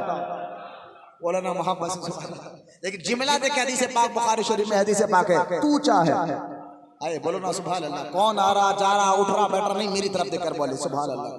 जिमले पर गौर करे, क्या कहा हुजूर ने, ए हबीब तू चाहे तो मैं तेरे लिए मक्के के पहाड़ों को सोना बना देता हूं। आज वहाबी कहता है हुजूर के चाहने से कुछ नहीं होता, अल्लाह के चाहने से होता है। मैंने कहा ये बकवास बंद करो, यकीनन अल्लाह के चाहने से होता है। लेकिन आप गौर करें हर नबी अल्लाह की रज़ा चाहता है। आदम अलैहिस्सलाम 300 साल रोते रहे, जब पूछा किस लिए, बोले अल्लाह को राजी करने के लिए। इब्राहिम अलैहिस्सलाम आग में कूद गए, पूछा आग में कूदने क्यों तैयार हो गए, फरमाया अल्लाह की रज़ा के लिए। इस्माइल अलैहिस्सलाम ज़िबा होने के लिए तैयार हो गए, पूछा किस लिए, कहा अल्लाह को राजी करने के लिए। मूसा अलैहिस्सलाम फिरौन के सामने जाकर ठहरने के लिए तैयार हो गए, पूछा गया किस लिए, कहा अल्लाह की रज़ा के लिए। हजरत यूसुफ अलैहिस्सलाम पानी के कुएं में कूदने तैयार हो गए, फरमाया किस लिए, कहा अल्लाह की रज़ा के लिए। यूसुफ अलैहिस्सलाम खैर में जाने के लिए तैयार हो गए, कहा किस लिए, अल्लाह की रज़ा के लिए, अल्लाह को राजी करने के लिए। हर नबी आदम अलैहिस्सलाम से लेकर हजरत ईसा अलैहिस्सलाम तक जितने नबी कमो पेश 1,24,000 नबी और रसूल दुनिया में आए हैं, हर नबी ये चाहता है अल्लाह राजी हो जाए, और अल्लाह चाहता है मुस्तफा तू राजी हो जाए। आप कहेंगे मौलाना जज्बे बात कर दी। मैंने कहा कुरान की आयत भी है, जज्बे से नहीं है, हमारा जज्बा शौक भी कुरान हदीस के ताबे होता है। कुरान की आयत भी है, अल्लाह फरमाता है वल्ला सौफा युअतिका रब्बुका फतरदा, हबीब हम तुझे इतना देंगे तू राजी हो जाए। ये आयत पाक में और हदीस देख के बुखारी शरीफ हदीस पाक मौजूद है। अल्लाह के रसूल अलैहिस्सलाम ने खुद फरमाया, अल्लाह ने मुझसे कहा हबीब तू चाहे तो मक्के के पहाड़ों को सोना बना दे। अल्लाह के रसूल को अल्लाह ने इख्तियार देकर भेजा है। हमारे नबी मुख्तार कायनात है, लेकिन सरकार अलैहिस्सलाम ने कहा या अल्लाह ना, मैं नहीं चाहता कि मेरे लिए पहाड़ सोने के बन जाए, मैं तो ये चाहता हूँ एक दिन मुझे खाने को मिले और एक दिन मैं भूखा रहूं। एक दिन मुझे खाने को मिले, एक दिन मैं भूखा रहूं, कि इसलिए जब खाने को मिले तो तेरा शुक्र अदा करो, और जब भूखा रहूं तो सब्र करो। खाने को मिले तो तेरा शुक्र अदा करो, भूखा रहूं तो सब्र करो। सहाबा ने पूछा या रसूल अल्लाह क्यों आपने ये कबूल नहीं किया कि पहाड़ आपके लिए सोना बना दिए जाते। अल्लाह के रसूल अलैहिस्सलाम ने फरमाया सहाबा मैं दुनिया में, हम दुनिया के लिए नहीं आए हैं, हमारी मंजिल आखिरत है। तो आखिरत की फिक्र हमारे अंदर है कि मैं जुमा में भी ये बात को कहा था। सरकार गौसे आजम दस्तगीर रज़ी अल्लाह ताला अन्हु की किताब फुतूहुल गैब पढ़कर देखे, गौसे आजम के 60 खुतबे उसके अंदर है, हर खुतबे में 60 बयानात गौसे आजम उसके अंदर है। गौसे आजम जब भी तकरीर करते, जब भी बयान करते, तो गौसे आजम एक ही फिक्र पैदा करते, लोगों आखिरत की फिक्र पैदा करो, आखिरत की फिक्र पैदा करो। गौसे आजम की हर तकरीर में जुमला होता था आखिरत की फिक्र, आखिरत की फिक्र, आखिरत की फिक्र। फिर इस देखिए बंदा जब इस फिक्र को अपने अंदर ला लेता है तो उसके अंदर तब्दीली आ जाती है, उसके अंदर मिजाज तब्दील हो जाता है। जब वो मस्जिद से बाहर भी जाए तो अल्लाह याद रहता है, कमा भी रहा तो अल्लाह याद रहा, माँ बाप से बात कर रहा है तो अल्लाह याद रहता है, दीन का काम कर रहा है तो अल्लाह याद रहता है। मैं इसलिए आपको कहता हूँ अल्लाह की बंदगी का मतलब ये नहीं है सिर्फ अल्लाह को एक माना जाए, बल्कि अल्लाह की बंदगी का मतलब ये है अल्लाह को एक ही माना जाए और अल्लाह के हर हुक्म पर अमल भी किया जाए। और उसके लिए हमें करना क्या, मैं आखिरी बात नुक्ता देकर आयत पाक पर आता हूँ, वक्त करीब आ गया है कि हमें तब्दीली हम कैसे लाए, हमारे अंदर तब्दीली लाए तो कैसे लाए। हम तो बयान भी सुनते 1 घंटा 1.5 घंटा, वो भी मस्जिदों में वो भी कम हो गया। आजकल तो 1:15 की नमाज है, 1:30 बजे भी नमाज है, 1:10 की भी नमाज है। ठीक है, हुजूर के दौरे मुबारक में जुमा की नमाज जल्दी हुआ करती, कोई शक नहीं, जल्दी हुआ करती थी जुमा की नमाज। लेकिन आज के दौर में फितने का दौर, नए नए फितने दीन के मुतालिक, इस्लाम के मुतालिक हम ऐसा डराया जा रहा है कि अगर तुम आप पता नहीं आगे चलकर क्या होगा कि दाढ़ी रखेंगे तो ये कर देंगे। आज मस्जिदों पे हमले हो रहे हैं, दरगाहों पर हमले हो रहे हैं, मदरसों पे हमले हो रहे हैं और धीरे धीरे ना जाने माहौल क्या बनते जा रहा है। लेकिन हमें डरने की जरूरत नहीं है, हमारे सामने करबला भी मौजूद है। इमाम हुसैन रजी अल्लाह ताला अन्हु ने हक के लिए, तन्हा हक के लिए 72 साथियों के साथ 22,000 के सामने ठहर कर बताया। 22,000 यजीदी एक तरफ थे, 72 एक तरफ थे और बता दिया हक के लिए जान भी देना पड़े तो दे दे, लेकिन दीन को ना छोड़े। ये इमाम हुसैन ने करबला से पैगाम अता फरमाया। हमारे सामने करबला को रखे। आज का जो माहौल चल रहा है, आज की जो सियासत चल रही है, आज के जो दौर चल रहा है, इससे खौफ और डरने की जरूरत नहीं है। हमारे सामने करबला भी है तो बदर का मैदान भी है, बदर का मैदान भी है। लिहाजा इन वाकयात को जहन में रखते हुए दीन पर मजबूती से अमल करते हुए रहे। अल्लाह आपको दोनों जहां में इज्जतों से जरूर नवाज़े। क्या करेंगे लोग डराकर? मौत, मैंने कहा मौत जब आना जब ही आएगी। कोई आप, मैंने कहा ना हमारी तकदीर लिख चुकी है साल भर के लिए, शब कदर से शब कदर तक। अगर इन साल भर में हमारी मौत लिख दी गई है तो हम घर में भी बैठे तो मरने वाले, हम बाहर भी गए तो मरने वाले। अगर मौत लिख दी गई है तो पूरी दुनिया मिलकर फिर आपको बचा नहीं सकती। अगर नहीं लिखी गई तो इंशाअल्लाह कोई मिलकर आपको बाल भेगा नहीं कर सकता। आपके अंदर आप सोच रहे हैं मौलाना हमारे अंदर मिजाज आए कैसा दीन को समझने के लिए, हमारे मिजाज अपने आप को समझने के लिए हमारे अंदर ये नरमी आएगी कैसी? कोई जरिया तो बता दे, क्योंकि हम उस जरिए को अपनाएं ताकि हमारे अंदर चेंजेस आए, नरमी आए, अखलाक पैदा हो, दीन से मोहब्बत हो, कुरान से मोहब्बत हो, हदीस से मोहब्बत हो। सिर्फ मस्जिद में 1 घंटा बयान सुनने से हमारे अंदर नरमी नहीं आ रही, तब्दीली नहीं आ रही है। करे तो क्या करे, कोई एक ऐसा जरिया बता दे। तो मैं आपको जरिया बता रहा हूं, उस जरिए का नाम है अच्छी सोबत। उस जरिए का नाम क्या है? आप अगर आप तब्दील, वाकई आप तब्दील होना चाह रहे, होना भी चाहिए। हम आखिरत के लिए आए। हमारे 3 हदीस मैंने आपके असम में सुनाया कि सरकार ने हम आखिरत के लिए आए। दुनिया उनके लिए है जो महल बना रहे, हम आखिरत के लिए आए। लिहाजा आप तवज्जो फरमाएं, अगर आप तब्दीली चाहते हैं तो सोहबत अच्छी रखें। औलमा की सोहबत, अल्लाह वालों की सोहबत में बैठे, बुजुर्गों की सोहबत में बैठे, नमाजी की सोहबत में बैठे। आज हमारे अंदर नरमी नहीं आ रही है, हमारे अंदर बिगाड़, हमारा जहन खराब, दिल खराब, सोच खराब, आंखें खराब हो रही है, तो सोहबत का बड़ा असर होता है। हमारे साथ सोहबत में बैठने वाले नमाजी आशिक रसूल नहीं, या तो बेनमाजी हमारा दोस्त होता है, शराबी हमारा दोस्त होता है, और जो है रोडी हमारा दोस्त होता है, लीडर हमारा दोस्त होता है, सूदखोर हमारा दोस्त होता है। हम तो उनकी दोस्ती पर माज अल्लाह में हर एक मुसलमान की बात नहीं कर रहा हो। आज ऐसा हो गया है कि रोडियो पहलवानों की दोस्ती पर लोग फख्र करते हैं, यार फला इलाके का पहलवान मेरा दोस्त है, फला इलाके का रोडी हमारा दोस्त है, फला इलाके का सूदखोर मैं पहचानता हूँ, मेरा खास आदमी है, फला साहब लीडर साहब। मैं अच्छे लीडरों की बात नहीं कर रहा हूँ। मैंने जुमा में सुना था सियासत अगर इस्लाम को फायदा पहुंचानी चाहिए, ऐसी सियासत करना जायज है। लेकिन मैं उन लीडर जो सच्चे और अच्छे लीडर है, मेरी बात पर बुरा भी नहीं मानेंगे कि बयान रिकॉर्ड हो रहा है, आगे जाएगा। मैं उन लीडरों की बात करता हूँ जो अपने दीन का, ईमान का, अकीदे का सौदा कर देते हैं। मैं उन लीडरों की बात कर रहा हूँ। अब तवज्जो फरमाएं, असल हमारी सोहबत जो है बिगाड़ पैदा कर रही है हमारी आदतों। इसलिए हुजूर सल्लल्लाहु अलैहि वसल्लम ने फरमाया तुम दोस्त को देखकर दोस्ती किया करो, क्योंकि आदमी अपने दोस्त के तरीके को पसंद करता है। आदमी अपने दोस्त के तरीके को पसंद करता है। आप गौर फरमाए, अल्लाह के रसूल अलैहिस्सलाम ने यहाँ तक मिसाल दी, अगर तुम इत्र की दुकान पर जाओगे तो खुशबू आएगी, इत्र ना भी ले तो खुशबू आएगी, तुम्हारा जहन महक जाएगा, तुम्हारी रूह महक जाएगी। अगर तुम कोयले की दुकान पर जाओ, कोयला ना भी खरीदो तो मैल आएगा, धुआं आएगा, खराबी आएगी। तो बस अच्छी बुरी सोहबत की मिसाल ऐसी है, अच्छी बुरी सोहबत की मिसाल ऐसी ही है। हजरत शेख हातिम बिन आसिफ रहमतुल्लाहि ताला अलैह, अल्लाह के एक बहुत बड़े वली, जब हमाम में जाकर पानी नहा रहे हैं तो देखा मट्टी के अंदर जो खुशबू आ रही है, आपने सोच में हैरान हो गए, है तो मट्टी, खुशबू कहाँ से आ रही है, तो मट्टी, खुशबू कहाँ से आ रही है। अल्लाह उस मट्टी को बोलने की इजाजत दी। वो मट्टी ने आवाज देकर कहा, हजरत ये मट्टी कह रहे मेरे अंदर खुशबू नहीं है, बल्कि मैं चंद दिन गुलाब के साथ रही हूँ, चंद दिन गुलाब के साथ रहो तो गुलाब का सर मेरे अंदर आ गया है। आप गौर करें, अगर एक मट्टी चंद दिन गुलाब के साथ रहे तो गुलाब अपना असर मट्टी को दे सकता है, तो हम अल्लाह वालों के साथ रहे तो अल्लाह वालों का असर हमारी मिजाजों में भी जरूर आ सकता है। नहीं समझे आप, और आसान मिसाल लेकर समझाता हूँ। आप देखें, अगर लोहे को जंग लग जाए तो आग की भट्टी में डालो, लोहे को जंग लग जाए आग की भट्टी में डालो तो लोहा आग क्या करती है, इसको जलाकर उसके जंग को दूर कर दो। लेकिन जंग को दूर तो करती है, लेकिन अब लोहा आग का काम तो जलाना है, लेकिन लोहा जब चंद घंटे आग के अंदर रहे तो लोहे के अंदर क्या सिफत क्या आ जाती है, लोहा भी जलाने वाला बन जाता है।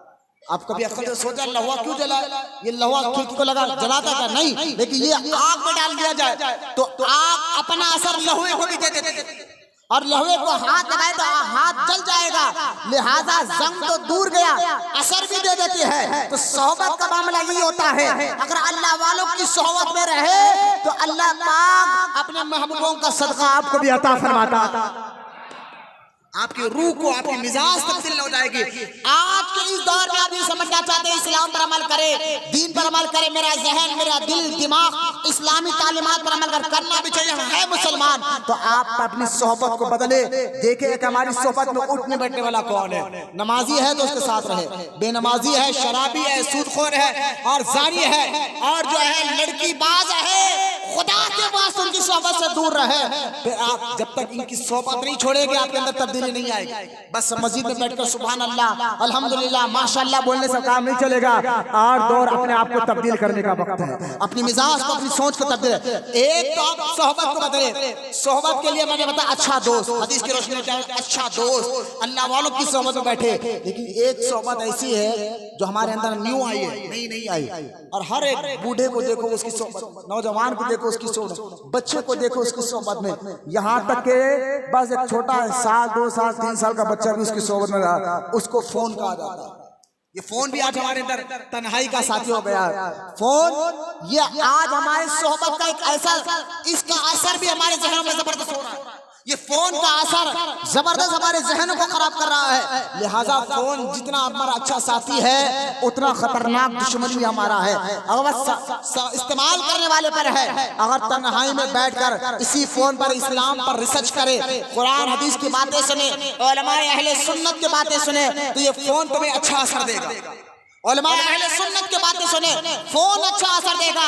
इसी फोन पर अल्लाह ना करे, बदनिगाही करे, फहश चीजें देखे, तो यही फोन तुम्हें जिना के अड्डे पर ले जाएगा, यही फोन तुम्हें शराब के अड्डे पर ले जाएगा, यही फोन तुम्हें जुबे के अड्डे पर ले जाएगा। जो आज हो रहा है, बच्चे शराबों के अड्डे तक कैसे जा रहे हैं, बच्चे जुओं के अड्डे पर सट्टा खेल रहे हैं। बताएं आज हमारे हैदराबाद का हाल ये है, क्योंकि मैं पैदाइशी हैदराबादी हूँ, जो हाल आप देख रहे हैं मैं भी देख रहा हूँ। कोई कर्नाटका, महाराष्ट्र, बंबई से नहीं आया, बिहार से नहीं आया, अल्हम्दुलिल्लाह पैदाइशी हैदराबादी हूँ। जो माहौल आप और हम देख रहे हैं, मैं भी ये माहौल को देख रहा हूँ। मुझे बताइए आज हैदराबाद का माहौल ये हो गया, ओल्ड सिटी का माहौल ये हो गया है, रात के टाइम आप कॉलोनियों में जा नहीं सकते, कॉलोनियों में जा नहीं सकते। ऐसी कॉलोनियां सुनसान हो जहां कोई आता जाता ना हो, आप जा नहीं सकते। क्यों नहीं जा सकते? वहां करीब में कब्रिस्तानों में, ईदगाहों में आज हमारे नौजवान बच्चे नशे करते हुए गांजा न जाने कैसे कैसे चीजों का नशा करते हुए बैठ रहे हैं, जब उनके सामने कोई अकेला नौजवान या बूढ़ा या औरत नजर आती है या तो उसको लूट लेते हैं। यहाँ तक के लिए वो गरीबों को नहीं छोड़ रहे हैं, मैं अमीरों की क्या बात करूं। मुझे कल एक खातून ने आकर कहा, मौलाना मेरा शौहर बंडी ढकल, ये फलकनुमा इलाके की बात कर रहा हो कादिर चमन की तरफ, मौलाना मेरा शौहर बंडी ढकलते ढकलते रात का वक्त ज्यादा नहीं 10 साढ़े 10 11 बजे की बात थी, बंडी ढकलते ढकलते बस किसी कॉलोनी में तनहा चला गया। बस 2-3 नौजवान आए, आंखों से नशा टपक रहा था, चेहरे से नशा टपक रहा था। 3-4 नौजवान आए, पहले तो उन्होंने मेरे शौहर की बंडी से आम खाए, फिर उसके बाद मेरे शौहर के पास से पूरा पैसे खींच लिया, फोन खींच लिया, यहाँ तक इतना मारा कि बस मरना बाकी था। अल्लाह ने उनको बचा लिया, जिंदगी रखी थी, वो बचाकर बड़ी मुश्किल से जिंदा वापस आए हैं। ये माहौल पैदा हो गया है, बच्चे नशे की आदत में घुस गए हैं। आज देख ले 17 साल 18 साल 15 साल के बच्चे जो है नशे में डूबकर, गांजे जैसे हरकतें में डूबकर कैसे कैसे क्राइम कर रहे हैं, ना गरीब और ना अमीर किसी को। तो वजह क्या है, आज ये नशेड़ी क्यों बन रहे हैं? वजह यही है, हमारे घरों से दीनी माहौल खत्म हो गया है, हमारी सोच से दीनी सोच खत्म हो गई है, हम कुरान से दूर हो गए हैं, हदीस से दूर हो गए, हमारी सोबतों में रोडिया पहलवाना सूदखोरा आ गए हैं। अगर हमारी सोबत अल्लाह वालों से होती तो यकीन जानिए हमारे बच्चे आज ऐसे नहीं बिगड़ते जो आज हाल हो रहा है। वक्त अब भी है, सोच अब भी है, अगर आज हम नहीं बदलोगे तो जानिए आने वाले दिनों में क्या हाल होने वाला है। अपने आप पर भी नजर रखे, अपने बच्चों पर भी नजर रखे, अपने भाइयों पर भी नजर रखे और उनको अच्छों की सोहबत में बिठाए। फोन भी देख रहे हैं तो देखे कि बच्चा देख क्या रहा है, बेटी क्या देख रही है, किससे बात कर रही है, किससे चैटिंग कर रही है, फेसबुक पे देख रही तो क्या देख रही है, इंस्टाग्राम पे देख रही है तो क्या देख रही है। आज बच्चों का हाल ये हो गया है, एक है ना स्नैपट्यूब, कुछ ऐप है फोन में स्नैपट्यूब आप देखें ना, आप गौर करें, बच्चे जानते हैं इंस्टाग्राम, स्नैपट्यूब, फेसबुक, यूट्यूब, लेकिन आज जो है ना एक फोन में एक ऐसा ऐप है, इसको इंस्टाग्राम कहते हैं या स्नैपट्यूब कहते हैं, वो डेली एक फोटो आप डालना, चाहे कैसी भी डालो, लेकिन एक चीज तो डालना, एक पिक्चर, उसमें एक फोटो डालना, नहीं डालोगे तो वो स्नैपट्यूब या जो भी उसको कहते हैं लेकिन वो चले जाएगा, आपके फोन में से खत्म हो जाएगा। और इसकी पाबंदी जो कर रहे हैं हमारे बच्चे, हाय शायद नमाज की पाबंदी नहीं होगी, तो नमाज के लिए इतना वक्त नहीं देंगे, लेकिन वो फोटो जिसको ऐप में रोज एक डालना जरूरी है, नहीं डालोगे तो ऐप खत्म, नहीं डालोगे तो लाइक नहीं मिलेगी, फोटो नहीं डालोगे तो उस ऐप में से बाहर आ जाओगे। और उस ऐप को बचाने के लिए उसके अंदर डेली एक फोटो डाला जा रहा है, डेली एक फोन में उस फोटो डाला जा रहा है, और इतनी पाबंदी के साथ माज़अल्लाह, नमाज की इतनी पाबंदी नहीं, माँ बाप की खिदमत करना इतनी पाबंदी नहीं, लिहाजा कैसी कैसी फोटो देखे, आपको स्कूल जा रहे तो फोटो खींच, मैं स्कूल जा, छुट्टी मार रहे तो उसकी एक फोटो, खाना खा रहे तो बंदी खा रहे तो उसकी एक फोटो, अरे भाई फला, ये सारे एक पिक्चर तो डालना है, और उसको इतना लाजिम समझ गया। और वो रब कह रहा है तो मेरे बंदे रहकर जियो, मेरे हुक्म पर चलो, उसके हुक्म पर 5 टाइम की नमाज हमारे लिए वजीफा हो गया, मस्जिद में बैठना हमारे लिए वजीफा हो गया, हमारे लिए मस्जिद में। आज भाई यहाँ तक अल्लाह का शुक्र है, उलमा का डर लोगों के दिलों में है, वरना ये मस्जिदों में आकर यूं फोटो लेना शुरू कर दो। आज डर है अल्लाह वालों का, उलमा का, कुरान हदीस का, अल्लाह का खौफ लोगों के दिल में फिर भी है, वरना हमारे कौम फोन की इतनी दिलदादा हो गई है, वरना मस्जिद के पहली सब में बैठकर फोटो डालकर कहते देखो मैं मस्जिद के पहली सब में बैठा हूँ, लेकिन डर है उलमा के, अरे नको भाई मौलाना बातें करते। खैर ये डर मौलाना का नहीं, अल्लाह का होना चाहिए, रब का होना चाहिए, मिजाज में खौफ अल्लाह का पैदा होना चाहिए, बंदा तब्दील होता है। तो आज सोहबत अगर बदलोगे तो मिजाज बदलेगी, जब तक आप नहीं बदलोगे ये 1 घंटा तकरीर आपको काम नहीं देंगे, 1 घंटा 1.5 घंटा मैं आपको बिठा कर रखूं तकरीर सुनाओ, उम्मीद है हमारा काम सुनाना है, वमा अलैना इल्लल बलाग, हम जो कहते हैं हमारा काम पहुंचाना है, हम पहुंचा देते हैं। आलिम का काम बोलना होता है, पहुंचाना होता है, ये जिम्मेदारी होती है मेंबर पर बैठने वालों की। यहाँ बैठकर किसी की चालपोशी नहीं की जाती, यहाँ बैठकर ना लीडर से डरा जाता है, ना रोडी से डरा जाता है, ना जो है मस्जिद के सदर से डरा जाता है, यहाँ बैठकर आंख में आंख मिलाकर कुरान हदीस की बात की जाती है। और यहाँ जिम्मेदारी उलमा की ही है, ये मेंबर जो है हाथ पैर चुमाने के लिए नहीं, दीन का पैगाम पहुँचाने के लिए दिया जाता है।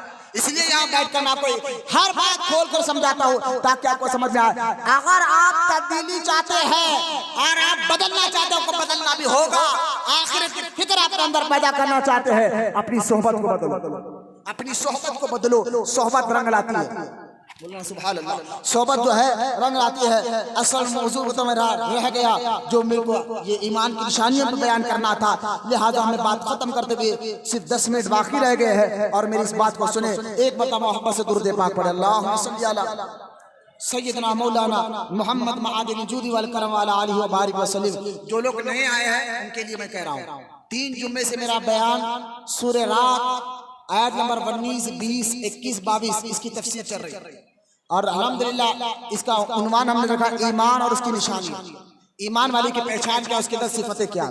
और मैंने आयत नंबर 19 की और आयत नंबर 20 की तफसीर की, और इसमें 2 जुम्मे गुजर गए। अल्हम्दुलिल्लाह अल्लाह का शुक्र है, अल्लाह का फजल है। अपने इल्म की वाहवाही नहीं, अल्लाह का फजल है। अल्लाह ने मुझे इल्म अता फरमा, सिर्फ 2 आयतों की तफसीर में 2 जुम्मे गुजर गए। और 1.5 घंटे की तकरीर है अल्हम्दुलिल्लाह इस मस्जिद में, 1.5 घंटे की तकरीर।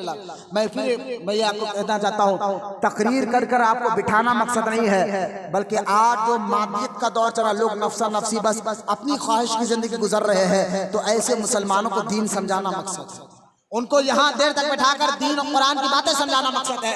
तो 2 जुम्मा में हमारी ये आयत 18 आयत नंबर 19 चली गई है, और उसकी तफसीर आयत नंबर 20 की मैं तफसीर कर रहा था, जो जुम्मा में बयान हुआ, जिसमें अल्लाह ताला आयत नंबर 20 में पढ़ रहा हूँ, सूरह रात 13वां पारा आयत नंबर 20, और उसकी तफसीर सुने। अल्लाह फरमाता है वल्लज़ीना यसीलूना मा अमर अल्लाहु बिही। अल्लाह फरमाता है ईमान वाले की तीसरी निशानी यह है कि वो उनसे जुड़े रहता है जिनसे जुड़ने का अल्लाह हुक्म अता फरमाता है। वल्लज़ीना यसीलूना मा अमर अल्लाह बिही। अल्लाह फरमाता है ईमान वाले की तीसरी निशानी ये कि ये उनसे जुड़े रहते हैं जिनसे अल्लाह जुड़ने का हुक्म दे रहा है। पहली निशानी क्या है कि ईमान वाले की पहली निशानी है कि अल्लाह से किए हुए वादे को वो तोड़ते नहीं। और मैंने बताया था अल्लाह का किया हुआ वादा क्या है। पहले तो अल्लाह ने फरमाया ईमान वाला अक्लमंद होता है, बोलो ना सुभान अल्लाह, वो अक्लमंद होता है। फिर फरमाया उसकी पहली दूसरी निशानी ये है वो अल्लाह से किए हुए वादे को पूरा करता है। कलमा पढ़ना अल्लाह से वादा है, या अल्लाह हम तेरी बात मानेंगे, तेरा हुक्म पर चलेंगे, ला इलाहा इल्लल्लाह मुहम्मद रसूलुल्लाह, अल्लाह तेरी इबादत करेंगे, किसी को शरीक नहीं उठाएंगे। बात यहाँ खत्म नहीं हुई, असल बंदगी का मतलब मौला तेरे कहने पर चलेंगे, तेरे हर हुक्म पर अमल करेंगे, ये असल बंदगी है। ये ला इलाहा इल्लल्लाह का वादा है जो कर रहे हैं अल्लाह से, लिहाजा इस पर मेरी तकरीर हो गई है। और ये आयत पाक ईमान वाले की तीसरी निशानी क्या है, ये उनसे जुड़े रहते हैं जिनसे अल्लाह जुड़ने का हुक्म देता है। और मैंने इस पर बयान किया था अल्लाह किन से जुड़ने का हुक्म दे रहा है। मेरी तरफ देखिए, सबसे पहले तो अल्लाह कहता है हुजूर से जुड़े रहो, बोला ना मोहब्बत से, और इस पर मैंने बयान कर दिया। उसके बाद क्या कहा, माँ बाप से जुड़े रहो, और फिर कहा औलाद, माने माँ बाप का हक, औलाद का हक, दोस्त पड़ोसियों का हक, यहाँ तक कि उसने बना पड़ोसी का भी हक। और उस पड़ोसी के बारे में हुजूर अलैहिस्सलाम ने फरमाया तुम में से बेहतरीन मुसलमान वो है जिसके हाथ, पैर और जुबान से दूसरा मुसलमान महफूज रहे।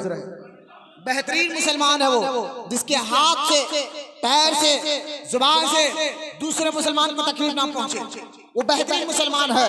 और फरमाया उनसे जुड़े रहो, ईमान वाले उनसे जुड़े रहते हैं जिनसे जुड़ने का अल्लाह ने हुक्म दिया। हुजूर ने फरमाया एक मुसलमान का दूसरे मुसलमान पर कुछ हक है, उन हक को भी अदा करो। माँ बाप का हक क्या मैंने बता दिया, औलाद का हक क्या मैंने ये बता दिया, माँ बाप की कहाँ तक बात मानना है, कहाँ बात नहीं मानना मैंने ये भी बता दिया। वो बयान रिकॉर्ड हो चुका है और यूट्यूब पर आ चुका है, उस पर नहीं जाऊंगा। औलाद की तरबियत कैसी करना मैंने जुम्मा में बयान कर दिया, उनको क्या सिखाना है क्या नहीं सिखाना ये बयान कर दिया है। अब आखिरी बात अल्लाह फरमाता है ये ईमान वाले की पहचान है, वो उनसे जुड़े रहते हैं जिनसे जुड़ने का अल्लाह हुक्म दे रहा है। जुड़ने का हुक्म किससे दे रहा है, हुजूर से, माँ बाप से, औलाद से। अब आगे एक मुसलमान का दूसरे मुसलमान पे हक क्या है, अल्लाह के रसूल अलैहिस्सलाम ने फरमाया जब एक मुसलमान का दूसरे मुसलमान का हक ये है जब उसको तुम देखो तो सलाम करो, बोला मोहब्बत से। पहला हक क्या कहा, सलाम करो।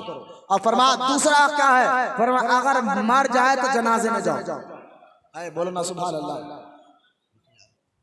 अच्छा देखिए आप, दूसरा हक क्या है कि जनाजे में जाओ, जनाजे में जाओ। लेकिन आज हमारा हाल क्या है, हम तो आज घरों में दीनी माहौल खत्म हो गया है ना, लोग जनाजे का छोड़िए मौता का नाम लेके डर रहे। गाड़ी चला रहे, अगर किसी को फोन आया ना इंतकाल होगा फला का, तो भला अरे भाई ना खोले कॉल जिक्र न खोले, क्या होगा भाई, हमेशा रहने आए। और मुसलमानों का हाल बता रहा हूँ, मैं गैरों की बात नहीं कर रहा। 4 समय की अल्लाह ना करे किसी का इंतकाल हो जाए, अब अजीब अजीब रस्में निकाले यार लोगों ने, दीन से दूर, कुरान से दूर, हदीस से दूर। बोले 4 समय के दिन इंतकाल हुआ तो 4 हंडिया जो है ना दही के फोड़ो मैयत के जनाजे के सामने, मजाक बना के रखा, मजाक। दीन गैरों का तरीका था, वो लोग करते थे कि हड्डियां वो जो है हंडिया लेकर आते थे दही के, 4 समय के दिन अगर कोई मर जाए और वो हंडिया फोड़ते थे जनाजे के सामने। आज मुसलमानों के अंदर लिहाजा सरकार अलैहिस्सलाम ने फरमाया ये हक है एक मुसलमान का, अगर वो मर जाए तो उसके जनाजे में शरीक हो। अगर शरीक हो तो आप सुने आप क्या है उसकी फजीलत क्या है, उसका इनाम क्या है। डरने की जरूरत नहीं है, इनाम देखे। सरकार अलैहिस्सलाम ने फरमाया अगर कोई मैयत के डोले को जनाजा देते हुए पहले सीधे बाजू 10 कदम चले, सीधे बाजू से 10 कदम चले, दाएं बाजू 10 कदम चले, पीछे आ जाए फिर 10 कदम चले डोले को खांदा देते हुए, फिर दाएं आ जाए फिर 10 कदम चले। जो बंदा 40 कदम सामने 10 कदम इधर 10 कदम दाएं बाएं 10-10 कदम चलकर जनाजा लेकर जाता है, हदीस में हुजूर फरमाते अल्लाह उसके 40 कबीरा गुनाहों को माफ फरमा देता है। कबीरा गुनाह कबीरा, ये नहीं सगीरा। कबीरा कहते बड़ा गुनाह, और बड़े गुनाह को क्या है, जब तक सच्ची तौबा ना करे अल्लाह बड़े गुनाह माफ नहीं करता। लेकिन जनाजे को 40 कदम खांदा देने वाले के 40 गुनाहों को माफ फरमा देता। हाय हाय हाय, लेकिन उसको भी हम मजाक बना कर रखे। एक तो डर कर नहीं जा रहा, लेकिन आज एक हमारा जहन ये बना हुआ है, एक तो डर कर नहीं जा रहे। बात जने है ना, अच्छा फला की मौता हुई, लीडर की मौता में जाएंगे, रोडियों की मौता में जाएंगे, कोई पैसे वाला सेठ मर गया जाएंगे, जाकर बोलेंगे हमारे देखो इनके जनाजे में। लेकिन कोई गरीब मर जाए नहीं जाएगा। हमने अपना ज़हन बना लिया कि किसकी मौता में जाना है, किसकी मौता में जाना नहीं है। जबकि अगर आपके पड़ोस में इंतकाल हो जाए तो आप मुसलमान होने के नाते उनका हक भी था उनके जनाजे में जाए, पड़ोसी होने के नाते भी हक था, पड़ोसी होने के नाते भी हक था कि उनके जनाजे में जाए और उनको खांदा दे।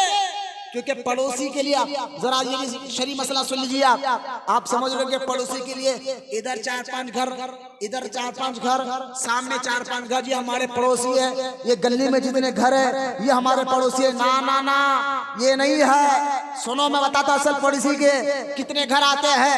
एक घर आपका है तो इधर और इधर 100 घर आते हैं, ये पड़ोसी आते हैं सब आपके पड़ोस में। तो लिहाजा आज हमारा जहन ये बना हुआ है कि जनाजा भी हम उसका जाएंगे, देखेंगे कि अमीर मरा, पहलवान मरा, पहचाना वाला मना, उसको भी अब एक रिवाज बन गया है ना, जनाजे में जाएंगे तो अब मैं उनको मरने वाला हूं, हम सबको भी मरना है। अल्लाह हमारी और आपकी मौत को आसानी अता फरमाए। लिहाजा आसान मौत दुआ करे कि अल्लाह मौत तो आनी है, मौत की दुआ करने का हुक्म नहीं है, लेकिन ये दुआ जरूर करे अल्लाह हमें शहादत की मौत दे। ये दुआ आप जरूर कर सकते हैं, शहादत दे तो शहादत अल्लाह तेरी राह में मौत दे। लिहाजा बुरी मौत से अल्लाह हमारी हिफाजत फरमाए, हादसे वाली मौत से, जलने टक्कर के मरने, डूब के मरने, जल के मरने से अल्लाह हमारी हिफाजत फरमाए। लिहाजा उसका जरिया भी है। मैं समझाना चाहता हूँ कि सरकार के हदीस के मुताबिक कुरान क्या कह रहा है, ईमान वाले की पहचान ये है ये उनसे जुड़े रहते जिनसे जुड़ने का अल्लाह का हुक्म देता, और अल्लाह ने हुक्म दिया, उसके रसूल ने हुक्म दिया कि मुसलमान से जुड़े रहे। उनके बीमार पड़े तो उनकी बीमार पर कुर्सी को जाए, वो दिखे तो उनको सलाम करे। लिहाजा अगर वो मर जाए तो उनके जनाजे में शरीक हो, उनके अच्छे बुरे में उनका साथ रहे, तकलीफ में उनका साथ दे। नबी करीम अलैहिस्सलाम ने यहाँ तक फरमाया, सरकार ने फरमाया सुने आप, रोटों पर बैठने वाले, चबूतरों पर बैठने वाले, वो तो खास तौर पर हदीस पाक को सुने। अल्लाह के रसूल अलैहिस्सलाम की बारगाह में जब सरकार ने फरमाया चबूतरों पर मत बैठा करो, रोटों पर मत बैठा करो, कुछ सहाबा हुजूर की बारगाह में आए और आकर कहने लगे या रसूल अल्लाह सल्लल्लाहु अलैहि वसल्लम, आका हम रात में जब काम से वापस आते हैं, कुछ देर खाने पीने के बाद कुछ देर हम साथियों के साथ बाहर निकलकर चबूतरे पर बैठते हैं। आका अगर हम इससे मना कर दिया जाए तो करना क्या है? अल्लाह के रसूल अलैहिस्सलाम ने फरमाया, अच्छा तुम बाहर निकलकर चबूतरे पर बैठना चाहते हो तो उसका भी हक अदा करना पड़ेगा। बोलो ना सुभान अल्लाह। उसका भी हक अदा करना पड़ेगा। तुम उसका हक अदा करोगे तब बैठना। सहाबा ने पूछा हुजूर रास्ते का भी हक होता है? बाहर चबूतरे पर बैठे तो उसका भी हक होता है? हाँ उसका भी हक होता है। हाँ हुजूर बताए उसका हक क्या है? अल्लाह के रसूल अलैहिस्सलाम ने फरमाया, जब तुम रास्ते में बैठो तो जो भी तुम्हारे सामने से जाए तुम उसको पहचानते हो या नहीं पहचानते हो, हर जाने वाले को सलाम किया करो। सलाम किया करो, पहला। और दूसरा हक यह है, सरकार अलैहिस्सलाम ने फरमाया, अगर तुम्हारे सामने से कोई इस्लामी बहन जाए, कोई औरत जाए तो फौरन अपनी नजरों को नीचे कर लो, फौरन अपनी आंखों को नीचे कर लो। और फरमाया तीसरा, कोई रास्ता भटक जाए और तुमसे आकर एड्रेस पूछे। बोलो ना सुभान अल्लाह। क्या फरमाया? 1400 साल पहले। मैं इसलिए कहता हूँ हमारे नबी को अल्लाह ने कामिल अक्ल अता फरमाया। आपसे ज्यादा अक्लमंद कोई इंसान क़यामत तक कोई आ भी नहीं सकता। हुजूर जो कह दे उस कहने पे अमल करने से दुनिया का भी फायदा है और आखिरत का भी फायदा है। आप देखिए छोटा बच्चा अगर साल 1.5 साल का जब रेंगना आ जाता है तो उसको हर चमकती चीज के करीब वो जाना चाहता है, हर चमकती चीज के करीब। आँख को देखा तो आँख के करीब चलेगा, चूल्हे को देखा तो चूल्हे के करीब चला जाए, छुरी को देखा तो छुरी के करीब जाए। तो माँ बाप क्या करते? बच्चे को खींच कर लाते कि नहीं जाना। उस वक्त उस जहन में जाकर सोचिए, ऐसा ही है ना, उस वक्त के सोचिए कि बच्चा सबसे ज्यादा गुस्सा अपने माँ पर होता है। यार मेरी माँ उधर जाने नहीं दे रही है, बाप पर गुस्सा होता है। यकीनन बाप को माँ को गुस्सा, बाप पर बच्चों को उस वक्त बहुत गुस्सा आता है कि मेरी माँ मेरा बाप उधर जाने नहीं दे रहे हैं। मुझे आप बताइए, माँ और बाप काम गलत कर रहे थे, सही कर रहे थे? बच्चे को आग के करीब जाने नहीं दे रहे थे, छुरी के करीब आए। ये बात बच्चा जब बड़ा हो जाता है, शऊर पैदा हो जाता है, अकल पैदा हो जाती है, जब उसको समझ में आ जाता है तो वो कहता है यार मेरे माँ बाप ने सच किया, सही किया है। ये मिसाल इसलिए दे रहा हूँ, अल्लाह उसके रसूल ने जो चीज से आपको मना किया ये मत करो। अल्लाह ये मिसाल ध्यान में रखे, अल्लाह उसके रसूल ने जो चीज को मना किया कि मत करो, खुदा के वास्ते कह रहा हूँ इसमें नहीं करना आपके लिए फायदा है। वो काम नहीं करना आपके लिए फायदा है। और जो काम अल्लाह उसके रसूल ने कहा कि ये करो तो वो काम करने से अल्लाह आपको इज्जत अता फरमाता है। आप देखो हुजूर ने क्या फरमाया, हक अदा करो रास्ते का। एक सलाम किया करो, दूसरा नजर नीचे किया करो, तीसरा अगर कोई तुम्हारे सामने आए एड्रेस पूछे तो सही पता बताया करो। आज उसका मजाक मत बनाया करो, बोले यार 4 किलोमीटर फिर आके बता दो, 6 किलोमीटर मजाक, मैं तो मजाक कर रहा था। ना, ये रास्ते का हक है, ये चबूतरे का हक है, अदा करना होगा। और फरमाया चौथा हक ये है, रास्ते में कोई रोड पर, रास्ते में चलने फिरने पर कोई तकलीफ की चीज नजर आ जाए, फौरन उसको हटाकर साइड में करो। बोला मोहब्बत से सुभान अल्लाह। बताए इस्लाम जैसे तालीमात आपको मिलेंगे कहाँ? इस्लाम जैसा मजहब, ऐसा प्यारा अखलाक। 5 मिनट रह गए, मेरी बातों को खत्म करें। तो सूरह रात आयत नंबर 20, 21, 22, 23 मैंने पढ़ी है, 13वां पारा, जिसमें अल्लाह ताला ने ईमान वालों की निशानियों को बयान फरमाया। और मैं उसी निशानियों को बयान करते हुए फरमाया था कि अल्लाह ताला सूरह रात 13वां पारा अल्लाह फरमाता वल्लज़ीना यसीलूना मा अमरल्लाहु बि। अल्लाह इरशाद फरमाता है कि तीसरी निशानी मुसलमानों की, ईमान वालों की ये है, ये उनसे जुड़े रहते हैं जिनसे जुड़ने का अल्लाह ने हुक्म अता फरमाया। ये निशानी में। और फिर आगे देखे, बात खत्म कर, जुड़ने का हुक्म क्या है?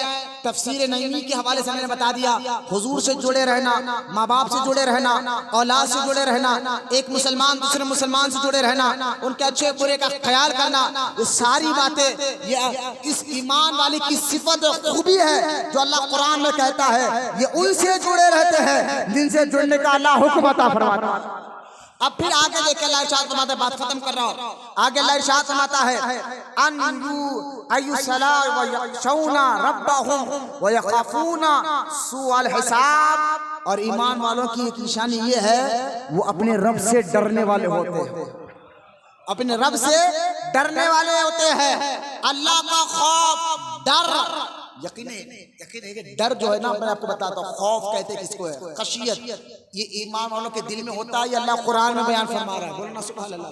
ये आयत नंबर 21 की मैं तफसीर कर रहा हूँ सूरह रात की, कि ईमान वाले की पहचान क्या है।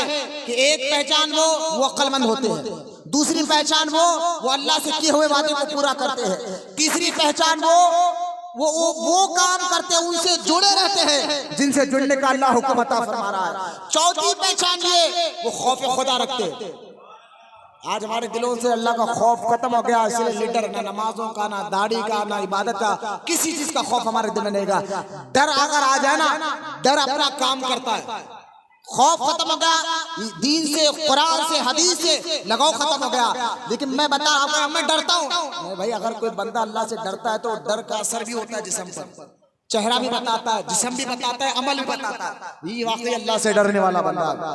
चेहरे पे दाढ़ी नहीं, बेनमाजी है, सूद का कारोबार है, शराब का कारोबार है, रोडियो पहलवानों के साथ बैठना है, फिर कहे यार मुझे अल्लाह याद है, अल्लाह से मैं डरता हूं। ना, तुम्हारा अमल कुछ और होता है, क्योंकि डर अपना काम करता है। उसकी एक मिसाल मैं देता हूँ। मुझे बताइए, अगर एक 3 दिन का भूखा प्यासा आदमी आपके पास आ जाए, सफर से दूर थकान से आ गए और आकर कहे यार मैं 3 दिन का तो सोया भी नहीं हूँ, भूखा भी हूँ, प्यासा भी हूँ, तो लिहाजा कुछ देर पहले आराम करूंगा, उसके बाद उठ के खाना खाऊंगा। आपने क्या किया, उसको एक कमरा दे दिया, भाई कमरे में आराम कर। 3 दिन का सोया नहीं आदमी, सुने आप गौर से, थका हुआ आदमी है, एक कमरा उसको दे दिया, इस कमरे में आप सो जाओ। वो बंदा उस कमरे में लेट गया, लेकिन दरवाजा लगाते लगाते आप अगर उसको ये कह दे सुकून से सो जाओ, कोई टेंशन की बात नहीं है, लेकिन इस कमरे में एक सुराख है, कभी कभी उस सुराख से सांप भी निकल आता। अब मुझे बताइए, एक कहकर अगर दरवाजा बंद कर ले, वो आदमी 3 दिन का सोया नहीं है, थका हुआ है, लेकिन उसको नींद आई, कहां सोया, कहीं इधर सांप से निकल आया, सोया झटक के उठा, भाई इधर से सांप निकल आ गया। लिहाजा डर उसको, ये क्या, जब डर पैदा होता है तो डर ने उसको सोने नहीं दिया। बोला ना सुभान अल्लाह, बात समझा। ये मिसाल में डर ने उसको सोने नहीं दिया, तो डर, खौफ अपना काम करता है। खौफ जब अल्लाह से आ रहा है, अल्लाह ने पहचान क्या बताई, ईमान वालों की चौथी निशानी, वो अल्लाह से डरने वाले होते हैं, खशियत करने वाले होते हैं। तो वाकई जो अल्लाह से डरते हैं, अल्लाह का खौफ जिनके दिलों में होता है, वो कुरान और हदीस पे अमल करने वाले होते हैं, वो दीन पर अमल करने वाले होते हैं, वो शरीयत पर अमल करने वाले होते हैं, वो दीन से जुड़े वाले होते हैं, नेकियों से मोहब्बत करते हैं, गुनाहों से नफरत करते हैं। क्योंकि अल्लाह ने फरमाया ईमान वालों की पहचान ये है, वो अल्लाह से डरने वाले होते हैं। बोला मोहब्बत से सुभान अल्लाह, वो अल्लाह से डरने वाले होते हैं। लेकिन यहाँ एक और निशानी अल्लाह पाक ने बयान फरमाया, आयत नंबर 22, अल्लाह फरमाता है वल्लज़ीना सबरू, बोलो सुभान अल्लाह। सूरह रात की तफसीर कर रहा हूं मैं, वल्लज़ीना सबरू अब्तिगा वजही रब्बिहिम। अल्लाह फरमाता है वो अल्लाह से डरने वाले होते हैं और वो सब्र करने वाले होते हैं। बोला ना सुभान अल्लाह, वो सब्र करने वाले होते हैं। ईमान वालों की पहचान, वो सब्र भी करते हैं, अल्लाह से डरते भी है, सब्र करने वाले होते हैं। सब्र कहते हैं किसको है, सब्र देखे इमाम मोहम्मद गजाली रहमतुल्लाह ताला अलैह मिनहाजुल आबिदीन में बड़ी प्यारी बात सब्र के मुतालिक लिखी है। कभी आप पढ़ना मिनहाजुल आबिदीन, उस पर आपने जुबान के, हाथ के, सब्र के बारे में जो बातें लिखी है, ईमान आपका ताजा हो जाएगा। इमाम मोहम्मद गजाली रहमतुल्लाह ताला अलैह फरमाते हैं, गुनाहों से, गुनाह नहीं करना, अपने आप को गुनाह से बचाए रखना, ये भी एक सब्र है। बोला ना मोहब्बत से सुभान अल्लाह, गुनाह से अपने आप को बचाए रखना भी सब्र है। सब्र ये नहीं तो कोई आपको मारे, कोई आपको तकलीफ दे, बोले यार मैं सब्र कर ले रहा हूँ, ना ना ना। आज भाई अगर कोई बंदा मारे आपको, बोले मैं सब्र कर रहा हूँ, सब्र ये नहीं है। अक्सर क्या होता है, अगर कोई हमें मारे, अल्लाह ना करे, कोई हमें मारे, हमें तकलीफ दे, तो वजह देखते है पहलवान है तो हम छोड़ो यार, इससे क्या लड़ सकते। अगर सामने वाला पावरफुल हो, ताकतवर हो, तो हम उससे लड़ते रहिए, इसका नाम हम सब्र दे रहे, सब्र नहीं के। अगर ताकत तुम्हारे पास होती तो तुम उसका जवाब देते। ताकत तुम्हारे पास नहीं है इसलिए आप उन्हें सबर करो, नहीं।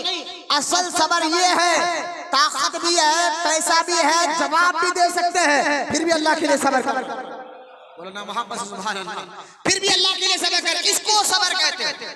एक तो गुनाहों से बचना सबर, दूसरा ताकत रखकर, पैसा रखकर, पावर रखकर भी अल्लाह के लिए माफ करना, सबर करना। चाहे तो बदला ले सकते हैं लेकिन अल्लाह के लिए माफ करना, सबर करना, इसको कहते हैं सबर। सबर का माना रुकना, अपने आप को रुके रखना, गुनाहों से बचाकर रोकना, गुस्से से बचाकर रोकना। तो अल्लाह ताला कुरान में सूरह रात में क्या फरमाता है? ईमान वाले की छठी निशानी ये है, वो सबर करने वाले होते हैं। फिर सातवीं निशानी से बात खत्म कर रहा हूँ। अल्लाह इरशाद फरमाता है कि वआक़िमुस सलाह, और वो नमाज को कायम करने वाले होते हैं। लिहाजा इंशाअल्लाह ये दो आयत नंबर जो है 22, आयत नंबर 23 की तफसीर के वक्त खत्म हो गया है। अल्लाह ने जिंदगी रखी तो आने वाले जुमा में आपके सामने रखूंगा, जिसमें अल्लाह ने ईमान वालों की निशानी बयान करते हुए, देखिए मैं कुरान सूरह रात पारा नंबर 13 आयत नंबर 21 से 22, 23, 24 और 25 की तफसीर कर रहा हूँ। अल्हम्दुलिल्लाह अल्लाह ने मुझे इस तौफीक अता फरमाई, और उनमें से मैंने आयत नंबर 20, 21 और 22 की तफसीर मैंने की है, जिसमें अल्लाह ताला ने ईमान वालों की खूबियों को बयान फरमाया है, ईमान वालों की निशानियों को बयान फरमाया है कि ईमान वाले अक्लमंद होते हैं, वो अल्लाह से किए हुए वादे को पूरा करते हैं, वो उनसे जुड़े रहते हैं जिससे जुड़ने का अल्लाह हुक्म देता है, फिर वो खौफ खुदा रखने वाले होते हैं, फिर वो सब्र करने वाले होते हैं, फिर वो नमाज कायम करने वाले होते हैं। फिर आगे भी और दो निशानियां हैं, लेकिन वक्त ज़्यादा नहीं रहा। अल्लाह की बारगाह में दुआ है, अल्लाह हम तमाम को कहने सुनने से ज्यादा अमल की तौफीक अता फरमाए या रब्बुल आलमीन। जितनी देर से बूढ़े बच्चे नौजवान यहाँ बैठे, मौला इनके बैठने को कबूल फरमा, इन तमाम को सच्चा आशिक रसूल बना, और क़यामत तक इनकी नस्लों में आशिक रसूलों को पैदा फरमा। वमा अलैना इल्लल बलाग वल्हम्दुलिल्लाहि रब्बिल आलमीन। जो